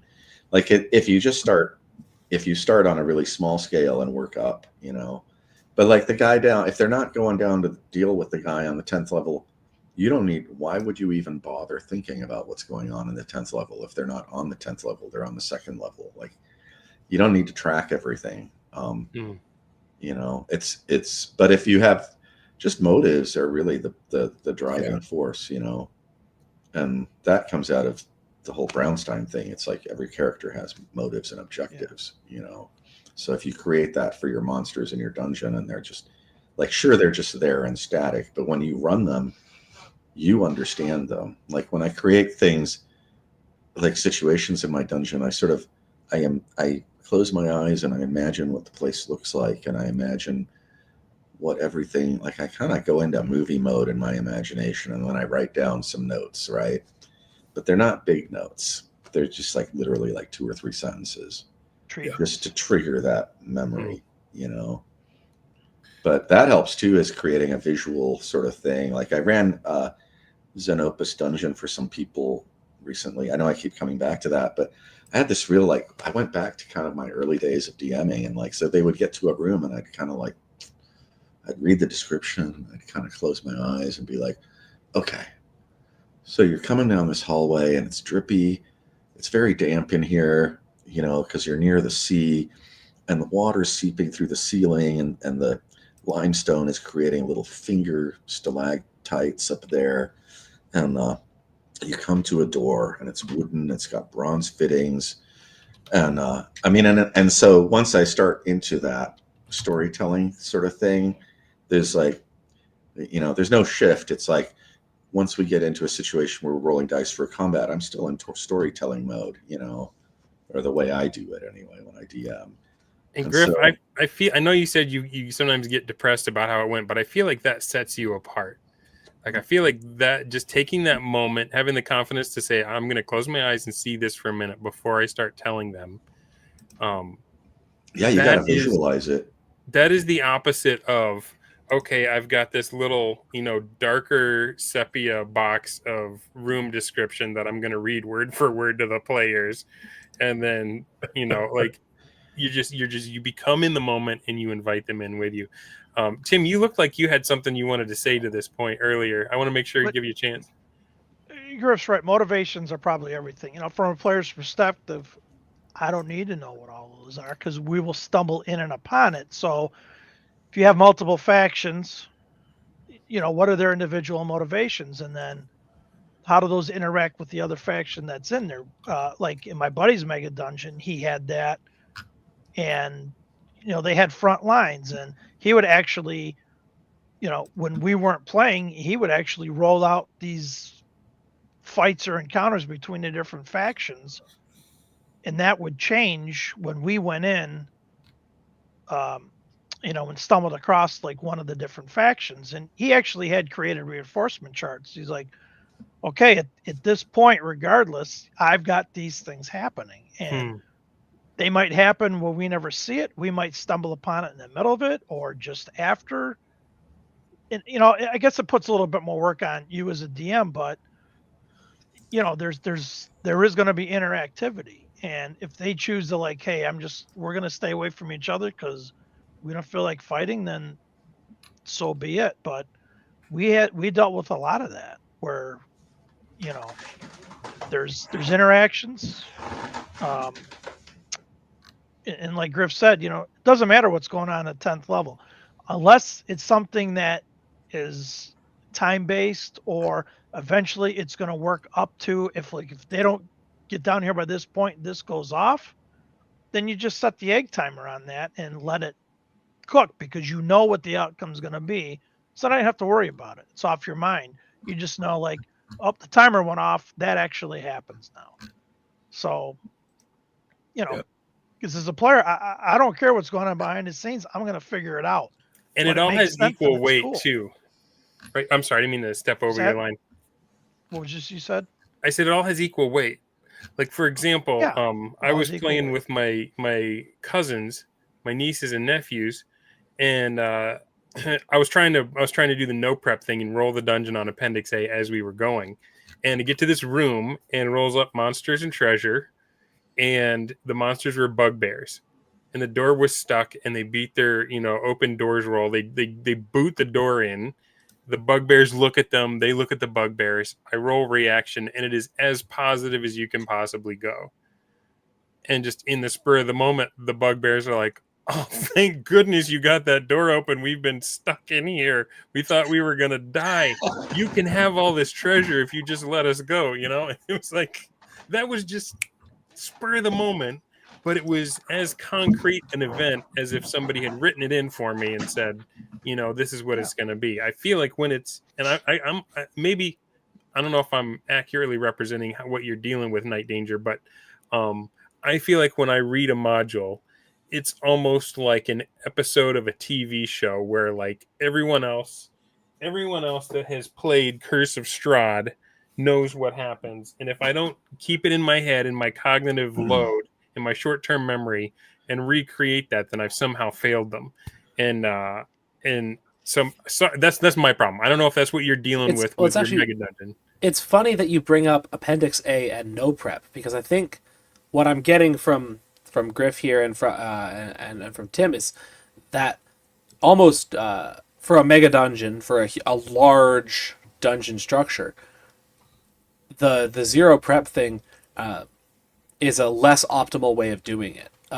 Because in my last campaign, I did that. I had a couple dungeons that we were checking out. They were checking out every week or so, and I was generating them live at the table with Appendix A.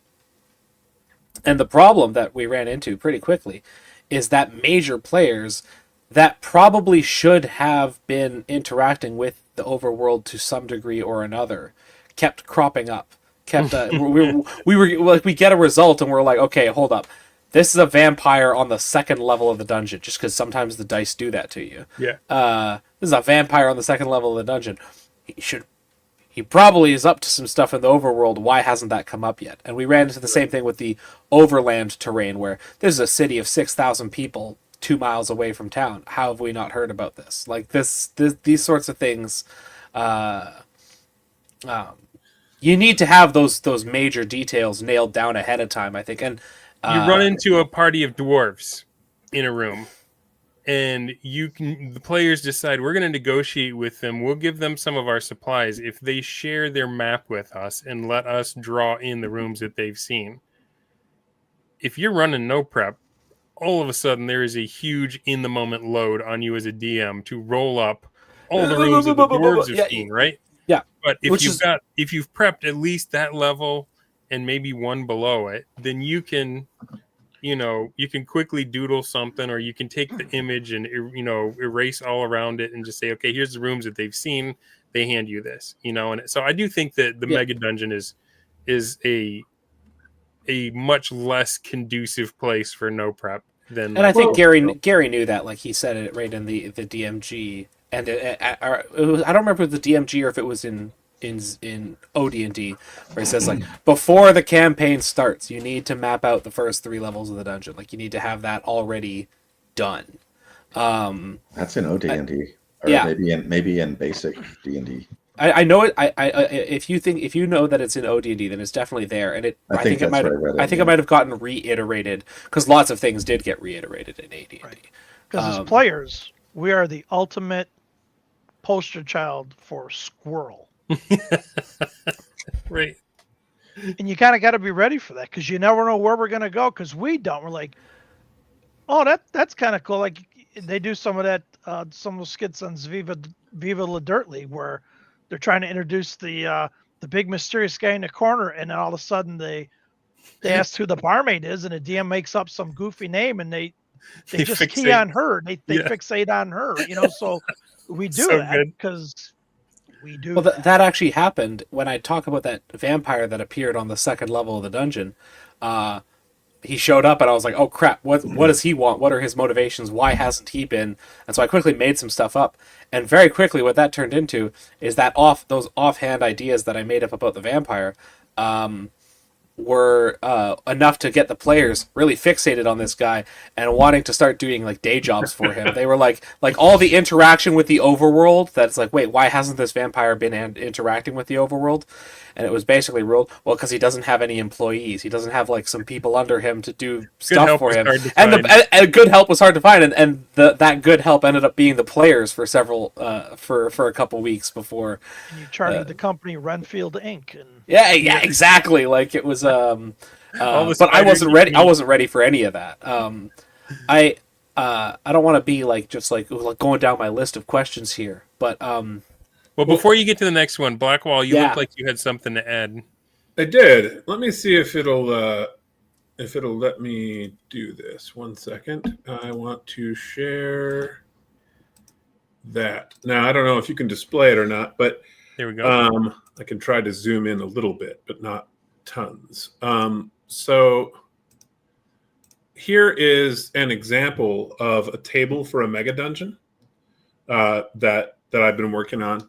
And the area of the dungeon is in the title. So you've got the natural caverns, the ruins of Abaddon, and the dark temple areas. And so this is a custom rolling a d20 to help determine what did we run into in a given room or cavern or cave or a hallway, potentially. And so you'll see that there's trap options. There's the ability to find an empty room, and there's all different creatures based on what that level is like. Terracotta Warriors, I love it. Hot. That is a way more populated dungeon than the OD&D tables. Like that's for sure. That's like a lot of monsters. That's like Diablo levels. That's sick. The players really seem to enjoy it this way. Again, never a dull moment. Do you ever make them roll on the table? Oh yeah, every time. I never roll. It's hilarious because they blame themselves. Okay.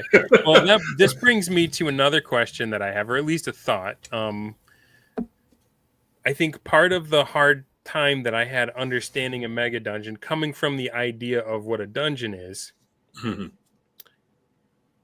the idea that you read the whole book. You bought the whole book. You know all the cool stuff that the players haven't seen yet. And yet they may have a couple journeys in the dungeon. It's dangerous.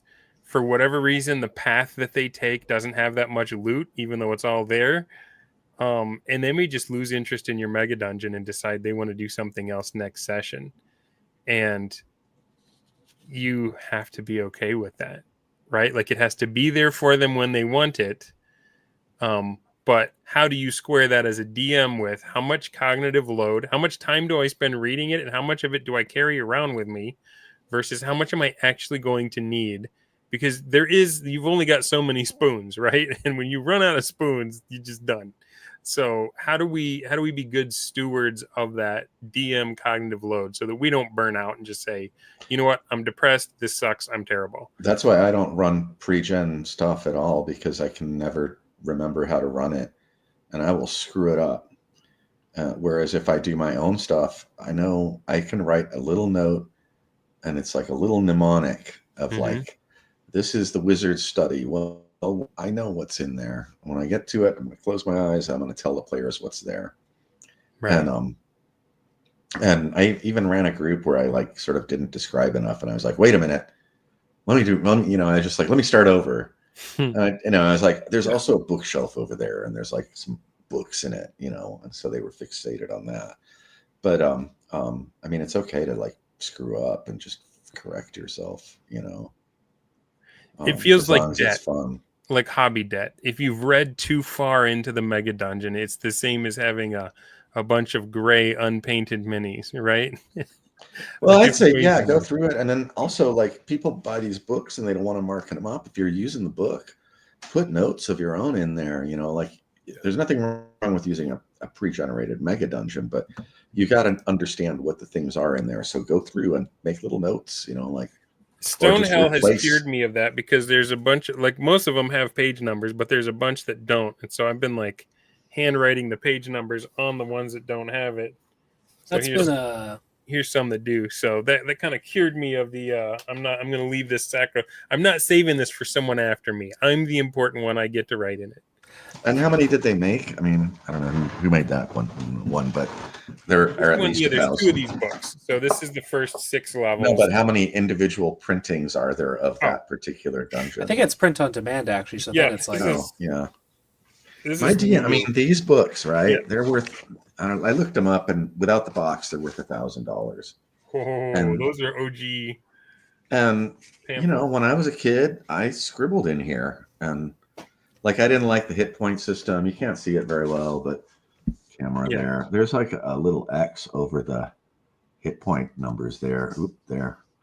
That I did in pencil when I was like 14, like in 1977. I'll see if I can get it here. Oh wait, no, maybe. The green screen's going to kill me here. Scribbled on the inside of my monster manual is the Metallica logo in ballpoint pen. Whoever previously owned this one liked Metallica. I mean, they're to be used. Here's my name in one of them. So one of the Rogue things, Scholar even colored his in. Yeah, he's colored pencil. I'm sorry. Go ahead. Every Megadungeon's got some type of MacGuffin in it, at a minimum, right? So if they lose interest because they were taking the poor path, they were getting all the treasure, you put them onto something else, and then find a way to reference that MacGuffin thing. Like, oh, remember that big thing's still in there, and see if you can pique their interest back with something else. Like, maybe we should give that a second chance. Maybe just we weren't, going down the right pathways or something, or shift some things around to give them some breadcrumbs to go, hey, okay, like if treasure's supposed to be in this room, but they're not going that way, move it. Yeah, that's rooms away. And there's a famous thing Dave Arneson would do, what he called like A/B switching. So his dungeon was like, if they wander into an area where I know there isn't anything interesting there, I'll just take the rooms from over here and I'll put them over there. Yeah, they don't know, and it's not necessarily cheating. It's just like, I'm not going to change what the encounters are. They're still going to have to encounter the thing and figure out how to, talk to it, fight it, or run away. I mean, they're going to have to resolve it anyway.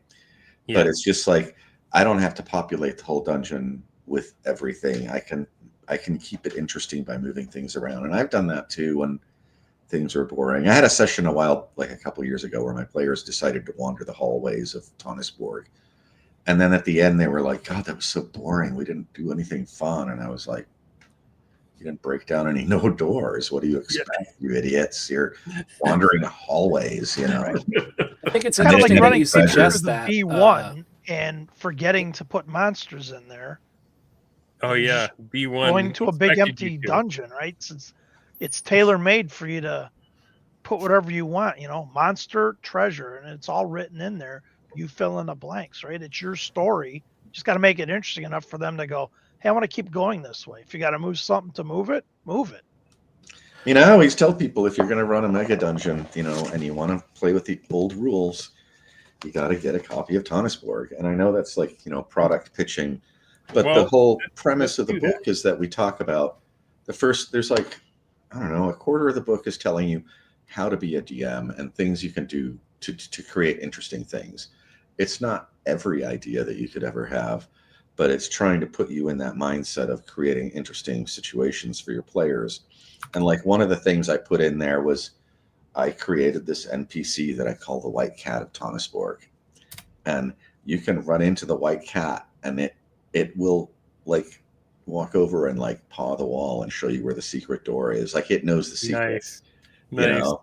And so it's like at first you just see this white thing and it's running ahead of you and it's like, uh-oh, you know, like what's the DM doing? You know? Another time I was running a group on the first level, which is got this room with the whites in it. I don't know. Were you in that? You said you ran in Tannisborg with me at GaryCon. Did you get wiped out by the whites at the end? No, I took it from the my guy lost it to the dragon, but we went in that one room. Oh, you went to the dragon room and got. We went to the dragon room. The party just got wiped out. Yeah. Some of us, because there were skeletons in that pit, I think, with the mist you couldn't see. Yeah. There's another area. Yeah. Mm-hmm. Anyway, so I decided, like, you know, the will-o-wisps, like little floating lights, right? I decided my whites can cast those, and they send them out wandering around the dungeon to lure people toward us. Nice. And so my players are wandering around the dungeon. It's been about, you know, 2 hours of adventuring, and they see these glowing lights ahead of them. And so they decide to follow them. And so they follow them right to the white room and open the door, and everybody starts getting a little love tap from the whites. And, you know, there's a lot of screaming and running into the darkness. Torches are being dropped. Now they're in the dungeon without lights and stuff, with whites coming around and caressing them. And that was the TPK. I mean, I don't know, like you know, that is an active, like, it's a static monster. It's located in the specific room on level 1, but I made it my own, right? Yeah. And I said, these guys lure things to them, and they send out these little lights that they can use to attract people. And suddenly it's like an active encounter, right? You know, I love it. All right, well, since you broke the seal, let's go ahead and go around the room. Blackwall, first I did put a bunch of links in the chat. If you guys will look down there, I'll throw them up on the banners as well. The first one, hang on just a second, I'm still getting used to this stuff. First one, the Fellowship of the Thing. This is where you can get your copy of Tannisborg, which, by the way, that red one you held up, I don't know if you've looked at that one on eBay. Oh yeah, Blackmore Foundations. And the new Rob Kuntz book, which I don't have a still for, but if you go to our site, you can find in our store, we have a new module by Rob Kuntz, who is co-author of the Greyhawk supplement. Right, and if you go in my backlog, I do have a video where I reviewed Blackmore Foundations. It starts off actually with me in the woods pretending to be with Night Danger. I've gotten a lot of hate for the cheese, the string cheese that I was trying to mimic a cigar with. But you nailed my accent, though. That was incredible. It's a comfy accent. It sounds good. It feels good to my ear. Easy to fall into. Midwesterners are basically Canadians. So. That's right. It's Canadian light. Pretty much. So what'd you say about the red Tannisborg? The red Tannisborg has really gotten up there as far as the value. Not as much as the black Tannisborg. Those go for $6,000 or more. 6,000. Yeah. Think about that for a second, Griff. Like, you just told me that your original little brown books are 1,000. How does it feel to be responsible for something that just shot up like that? That's pretty sweet. I don't know. It's weird. Yeah, I got one of the red books. Good answer. The red books are going for like over $500. Yeah, you see that. It's a hardcover. You see that sort of price spiking on the used market if you're at all involved with the guitar pedal world. It's like I'm into guitar pedals and synths. Yeah, like a clone the clones will go for like $1,300, $1,500. It's just ridiculous. But. Wow. I was like, where, like if I look around, like here's, No, it's funny you mentioned pedals because I have this funny story about guitar pedals. If you don't mind me interrupting the Yeah, go ahead. Let's do it. Okay, so I am really cheap when it comes to gear. So I started looking for cheap pedals, and I found these Chinese pedals, and they're like $25, right? So I bought one, and I bought it just because I thought the art was cool on it. So they contacted me and they said, well, the thing on eBay and the picture isn't the same thing as the thing we're selling. Do you want the thing in the picture or the thing we're selling there? And I was like, I want the picture because it's got the goofy art. So then I thought about it, and I was like, well, can I talk to your marketing guy? And they're like, sure. So they gave me his email. So I talked to their marketing guy, and I was like, your pedals are great. They're cheap. They're fun. You'd sell a heck of a lot more if the art was better. Let me draw a bunch of dragons for you. And if you go to I think it's on sweetwater.com or one of those sites, if you look for big dragon guitar pedals, there's a whole line of guitar pedals, and I drew the dragon art that's on these little Chinese guitar pedals. It's amazing. So I don't have the link for that in my banners. Yeah, but, I don't get paid a penny for them, but I just get the satisfaction of knowing that people all over the world are using guitar pedals with my little dragon drawings on them. It's I keep waiting to see if one of my favorite manufacturers, Dwarfcraft, this is the Great Destroyer, he closed down shop, and so I've been watching the used market, just seeing. I'm like, oh, it's an easy circuit. I could make a copy for myself and sell the original, but right.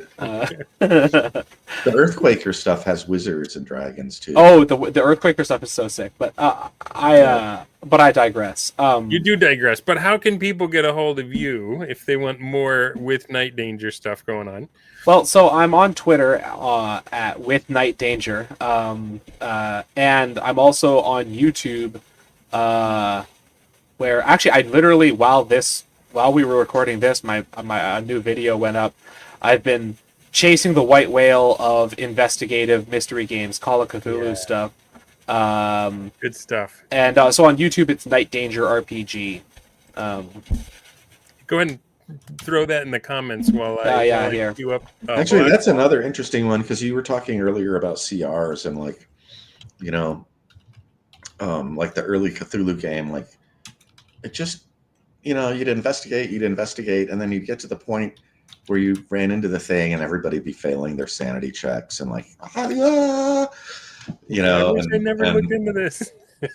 And I don't know. I always liked playing Call of Cthulhu, but I always felt like, well, I have to act insane at the end of the session. And like last time I played, I just jumped into the crevice in the ground that the great old one was coming out of. I was just like, I give up. I'm just jumping. Tim, tell them how you finished off your Call of Cthulhu game. Oh, the one from GameHoleCon? Yeah, the one where you were a smuggler.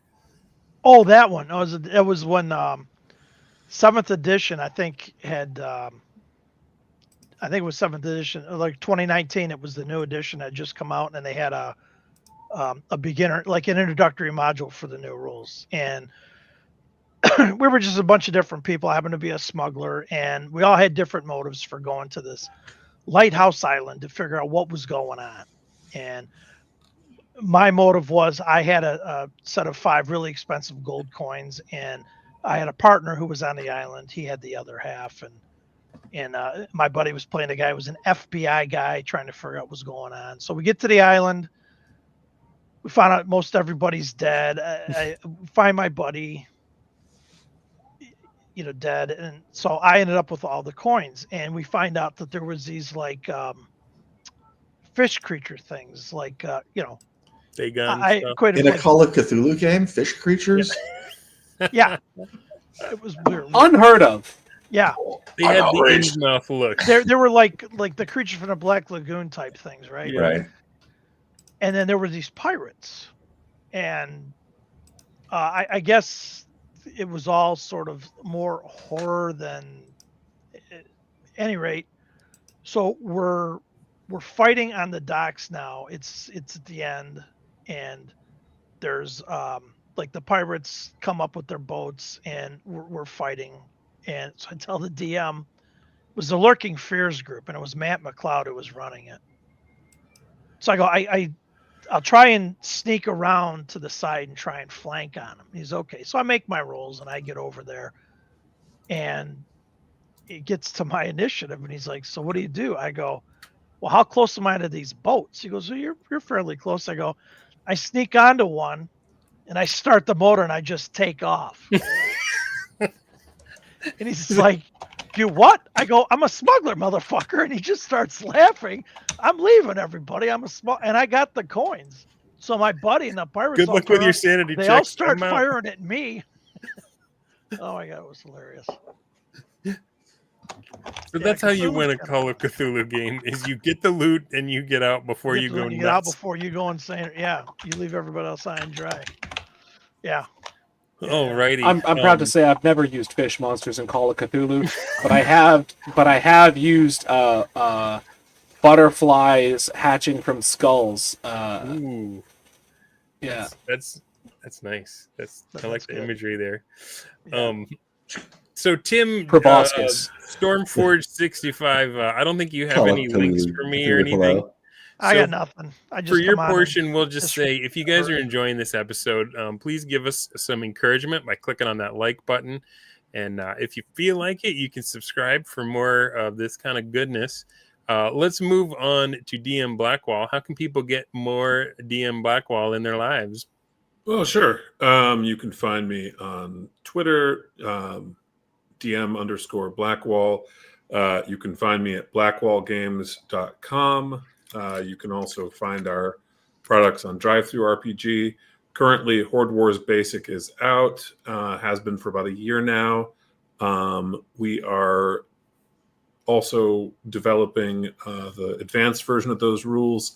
All the writing for that's done, just waiting on artwork. Should be out early January, both physical and digital. Digital at first, physical a couple months after that.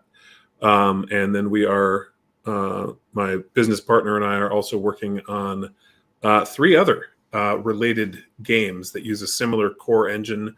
The next one of which should be a game where you play human soldiers dropped off on alien worlds to fight aliens. So that'll be pretty fun. We're also working on a Megadungeon module that should be out next year as well. Topical. Indeed. So the Horde War, the tinyurl.com Horde War takes you to the digital copies on DriveThruRPG, and that's in the comments already if you scroll up a bit. But if you want hard copies and you want to catch all the stuff they're doing, blackwallgames.com. And you can buy digital there too and cut out the middleman. It's an option. There you go. Pass the savings on you. Yeah, so I think that's everybody as far as like shilling. I put mine up there too. I have a little product. It's just a trifold. It walks you the steps through rolling up a 1E PC just because something about 1E, it is just the parts of the steps are in the DMG itself and the players aren't even supposed to be able to read that. So and you're flipping around. So I call it Dunder's Flippin' Guide or some punny thing like that. So you can click on that if you want to support the show. And so that's enough shilling. I have kept y'all for... Oh, go ahead. Go ahead, Griff. Oh, no, I'm just holding these up. Oh, he's just holding them up. Okay. To like lure people. This has a dungeon and rules and explains how to be a dungeon master. It's got everything. Like you literally don't need anything else. You buy this book. And the paperback's $30, and you have everything you need to play an OSR game. You know, probably keep you busy for. I gotta ask you, Griff. Will there ever be another documentary? Because Secrets of Blackmoor was basically the coolest thing that ever got made It's in the history of the planet. Need to watch it. You need to buy. I shill it to all my friends. I gotta know if there will ever be more. I mean, there are a couple like sort of metrics involved with that. We thought it would do a lot better than it did, and most gamers don't give a snot about D&D history. And so we made the movie, and it's kind of cool, and it's the best movie we could make for the kind of money we spent making it, which was sort of on the level of like buying a house, but you don't get the house. So I would like to make another one, but it's just like, you know, it's just selling games makes more money. you know. The point I want to make about Blackmore Foundations, it's got a lot of the stuff that's in there that the questions you may It's like have. the fundamental, it's like the supporting book for the movie, really. The questions you may have that the movie left open may be answered in this.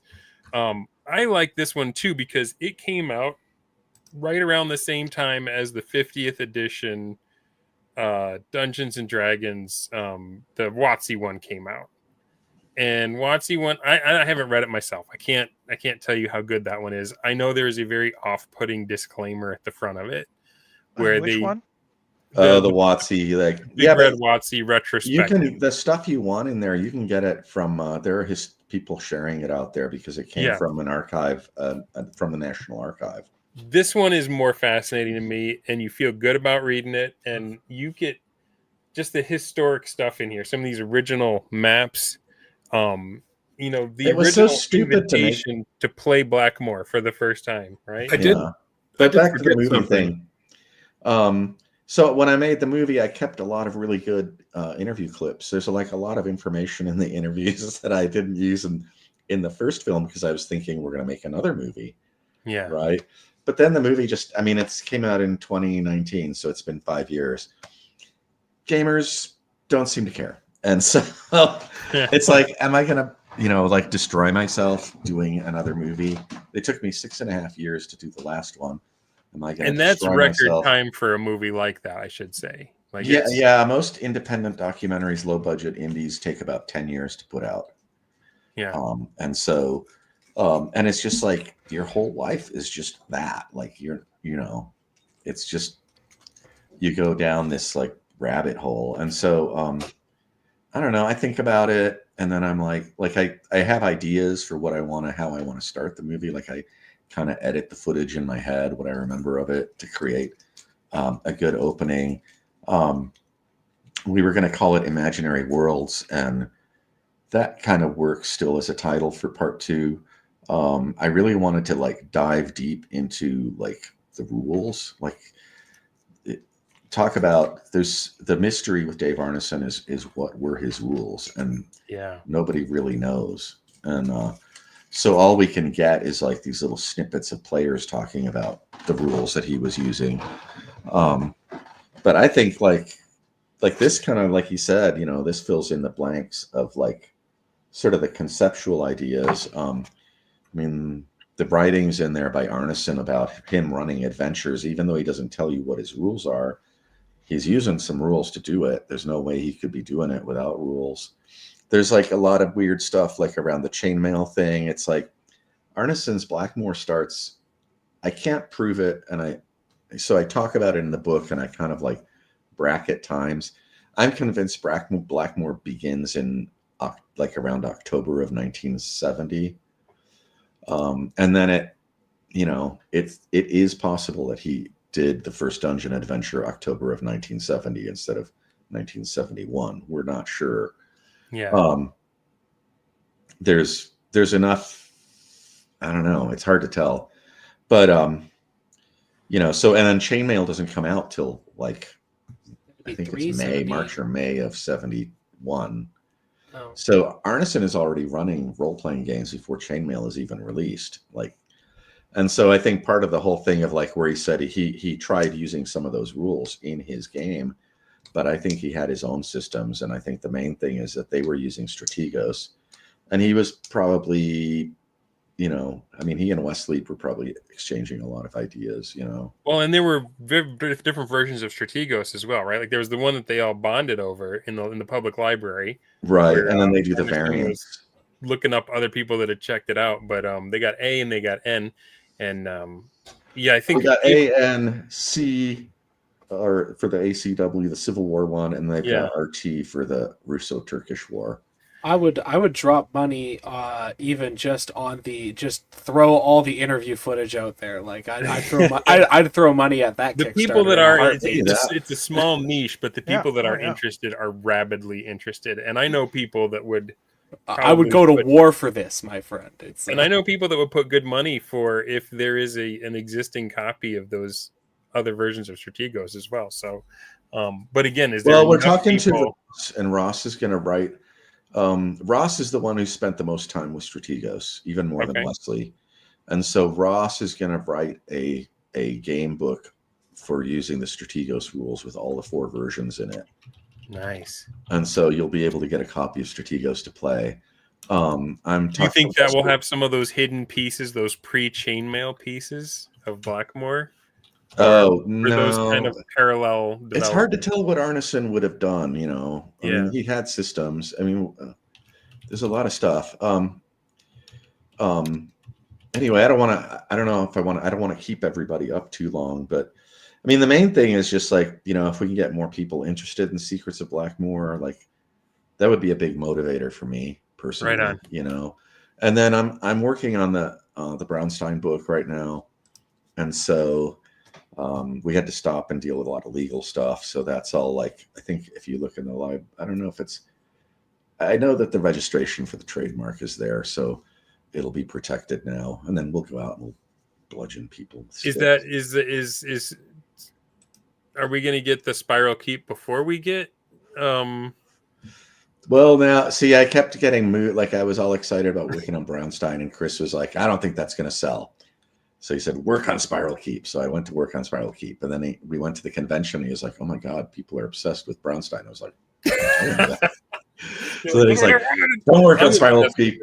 Work on Brownstein." And then I sat down to work on things, and I was like, you know, I really got to write my D&D rules. So instead of working on either one of those, I started writing my own draft of my basic D&D rules. Guys, I hate to interrupt, but it is getting late. I've been keeping these guys for 2 hours. I know, and I'm boring you guys because you're just. And I never even got to answer your question earlier, so I wrote it in chat. So probably half an hour, 40 minutes ago. But I am looking forward to gaming with some of you guys in person in the near future. Hopefully all of you, actually, because I think I'm going to be out in Texas in June or July. And I'm in Michigan. So for you guys who are in the Great Lakes area, if you want to journey up here, I'm coming up to play Horde Wars with you. Yeah. I have not yet played it. I've talked to people that gush about it. Your initiative system is sleek and fast and fun. If you want to just like take a quick second before you jump off to explain that. And Horde Wars shows love to the D12, which a lot of people seem to think is an underrepresented dice. It is. But yeah, so the initiative system is really simple. We tried out a few different ones, and we basically learned that people react the fastest. It's the most intuitive. If you basically roll for who goes first, and then go around the table from there, just like you would with a lot of board games and card games. That makes sense. The players are quick to grasp that, and it keeps the game moving. And over time, over the course of 10, 20, 30 combats, you'll actually get the exact same kinds of different situations as you would with individual tracking. And you might have like the fighter and the cleric say, "Well, I'm going to sit over here. I'm going to be between him and the wizard." They'll do that, and it shows they understand the rule. I actually have invited a guest to come in and play a villain and sit in the middle of the players. And as soon as they understood what was happening, they rearranged seating order. It was hilarious. I love it. I'm really talking about with the initiative is great because that's the sort of stuff like when I was talking about, I'm rewriting a version of OD&D, right? Mm-hmm. It's modular. Like if you want to take Horde Wars initiative and plug it into what I've written for OD&D, it works. You know, and it's that kind of speed of play that I'm really into because. And that was the other thing we never got to with talking about the Megadungeons is like when I was playing Pathfinder, you know, like a battle would take 2 hours, you know, and OD&D is just like 15 minutes. We're through the combat. Let's go explore some more, you know, like, and I assume Horde Wars is a lot like that. It's like you can clear half a dungeon level, you know, like it's that minimalist, even though it might be different rules. It's still minimalist fantasy play that gets you through a lot of encounters. All right, so it's not just the stuff that's out right now. We got more to come from Fellowship of the Thing. We got more to come from Blackwall, Horde Wars, Advanced Horde Wars, Dropship. Should be out in January. Part of your space game. Yep. So yeah, everybody's man. going to North Texas RPG Con. What's I'm going that? to try to go. There Yeah. needs to be some cons in Canada. That's all I'm saying. We gotta get some. There's the Dungeon Minister runs Claricon up in Toronto, but everything have a else bunch of- everything else I got to go south of the border. It seems. We have a bunch of people that came down from Canada that they said that Minneapolis was like close to them. I don't know. I forgot. Maybe it's what's the big city would be near Minnesota. That'd be Toronto. Is it Toronto? Okay, Yeah, yeah. We that's, had like a group of Toronto gamers is right that come down in the lakes there. I mean, they were like, yeah, it was just a quick drive, like 4 hours or something like that for them, or maybe 6 hours. Only in Canada is it's just a quick little jog, 4 or 5 hours, no big deal. Like it's like Right. Well, I'm in Denver, and it's like to get to Kansas City is 9 hours. You know, Yeah. like to get to any other big city, you're talking. the European mind could Yeah. never comprehend this. Yeah, and Yeah, I've taken Texas. Europeans through parts of our great nation where they're just like, there aren't any towns here. What's going on? Yeah. Anyway, yeah, guys, this has been an amazing conversation. 2 hours and 15 minutes has flown by, and I know we left value on the table. I know with this group of minds, we could have gotten more Megadungeon stuff, but I thoroughly enjoyed this conversation. Thanks for all of you for coming on. Yeah. Thanks, Tim. Your idea to do this in the first place, because you were watching the other one and you were like writing ideas, like, man, I gotta tell you guys about this. Yeah. Thank you, everyone else that like last minute was willing to jump in there and So- have just a great time being gamers together on a stream. And I'm going to go ahead and click it. So thank you guys all for watching. Thank you those that are going to be watching this after the fact that couldn't be live with us. If you like what you got, go ahead and subscribe for more of the same, and we will see you next time. Thanks for having us, man. yeah. Yeah, Tim, you thanks. can tell me I'm a sucky DM. I'm okay with it. Oh no, you were awesome.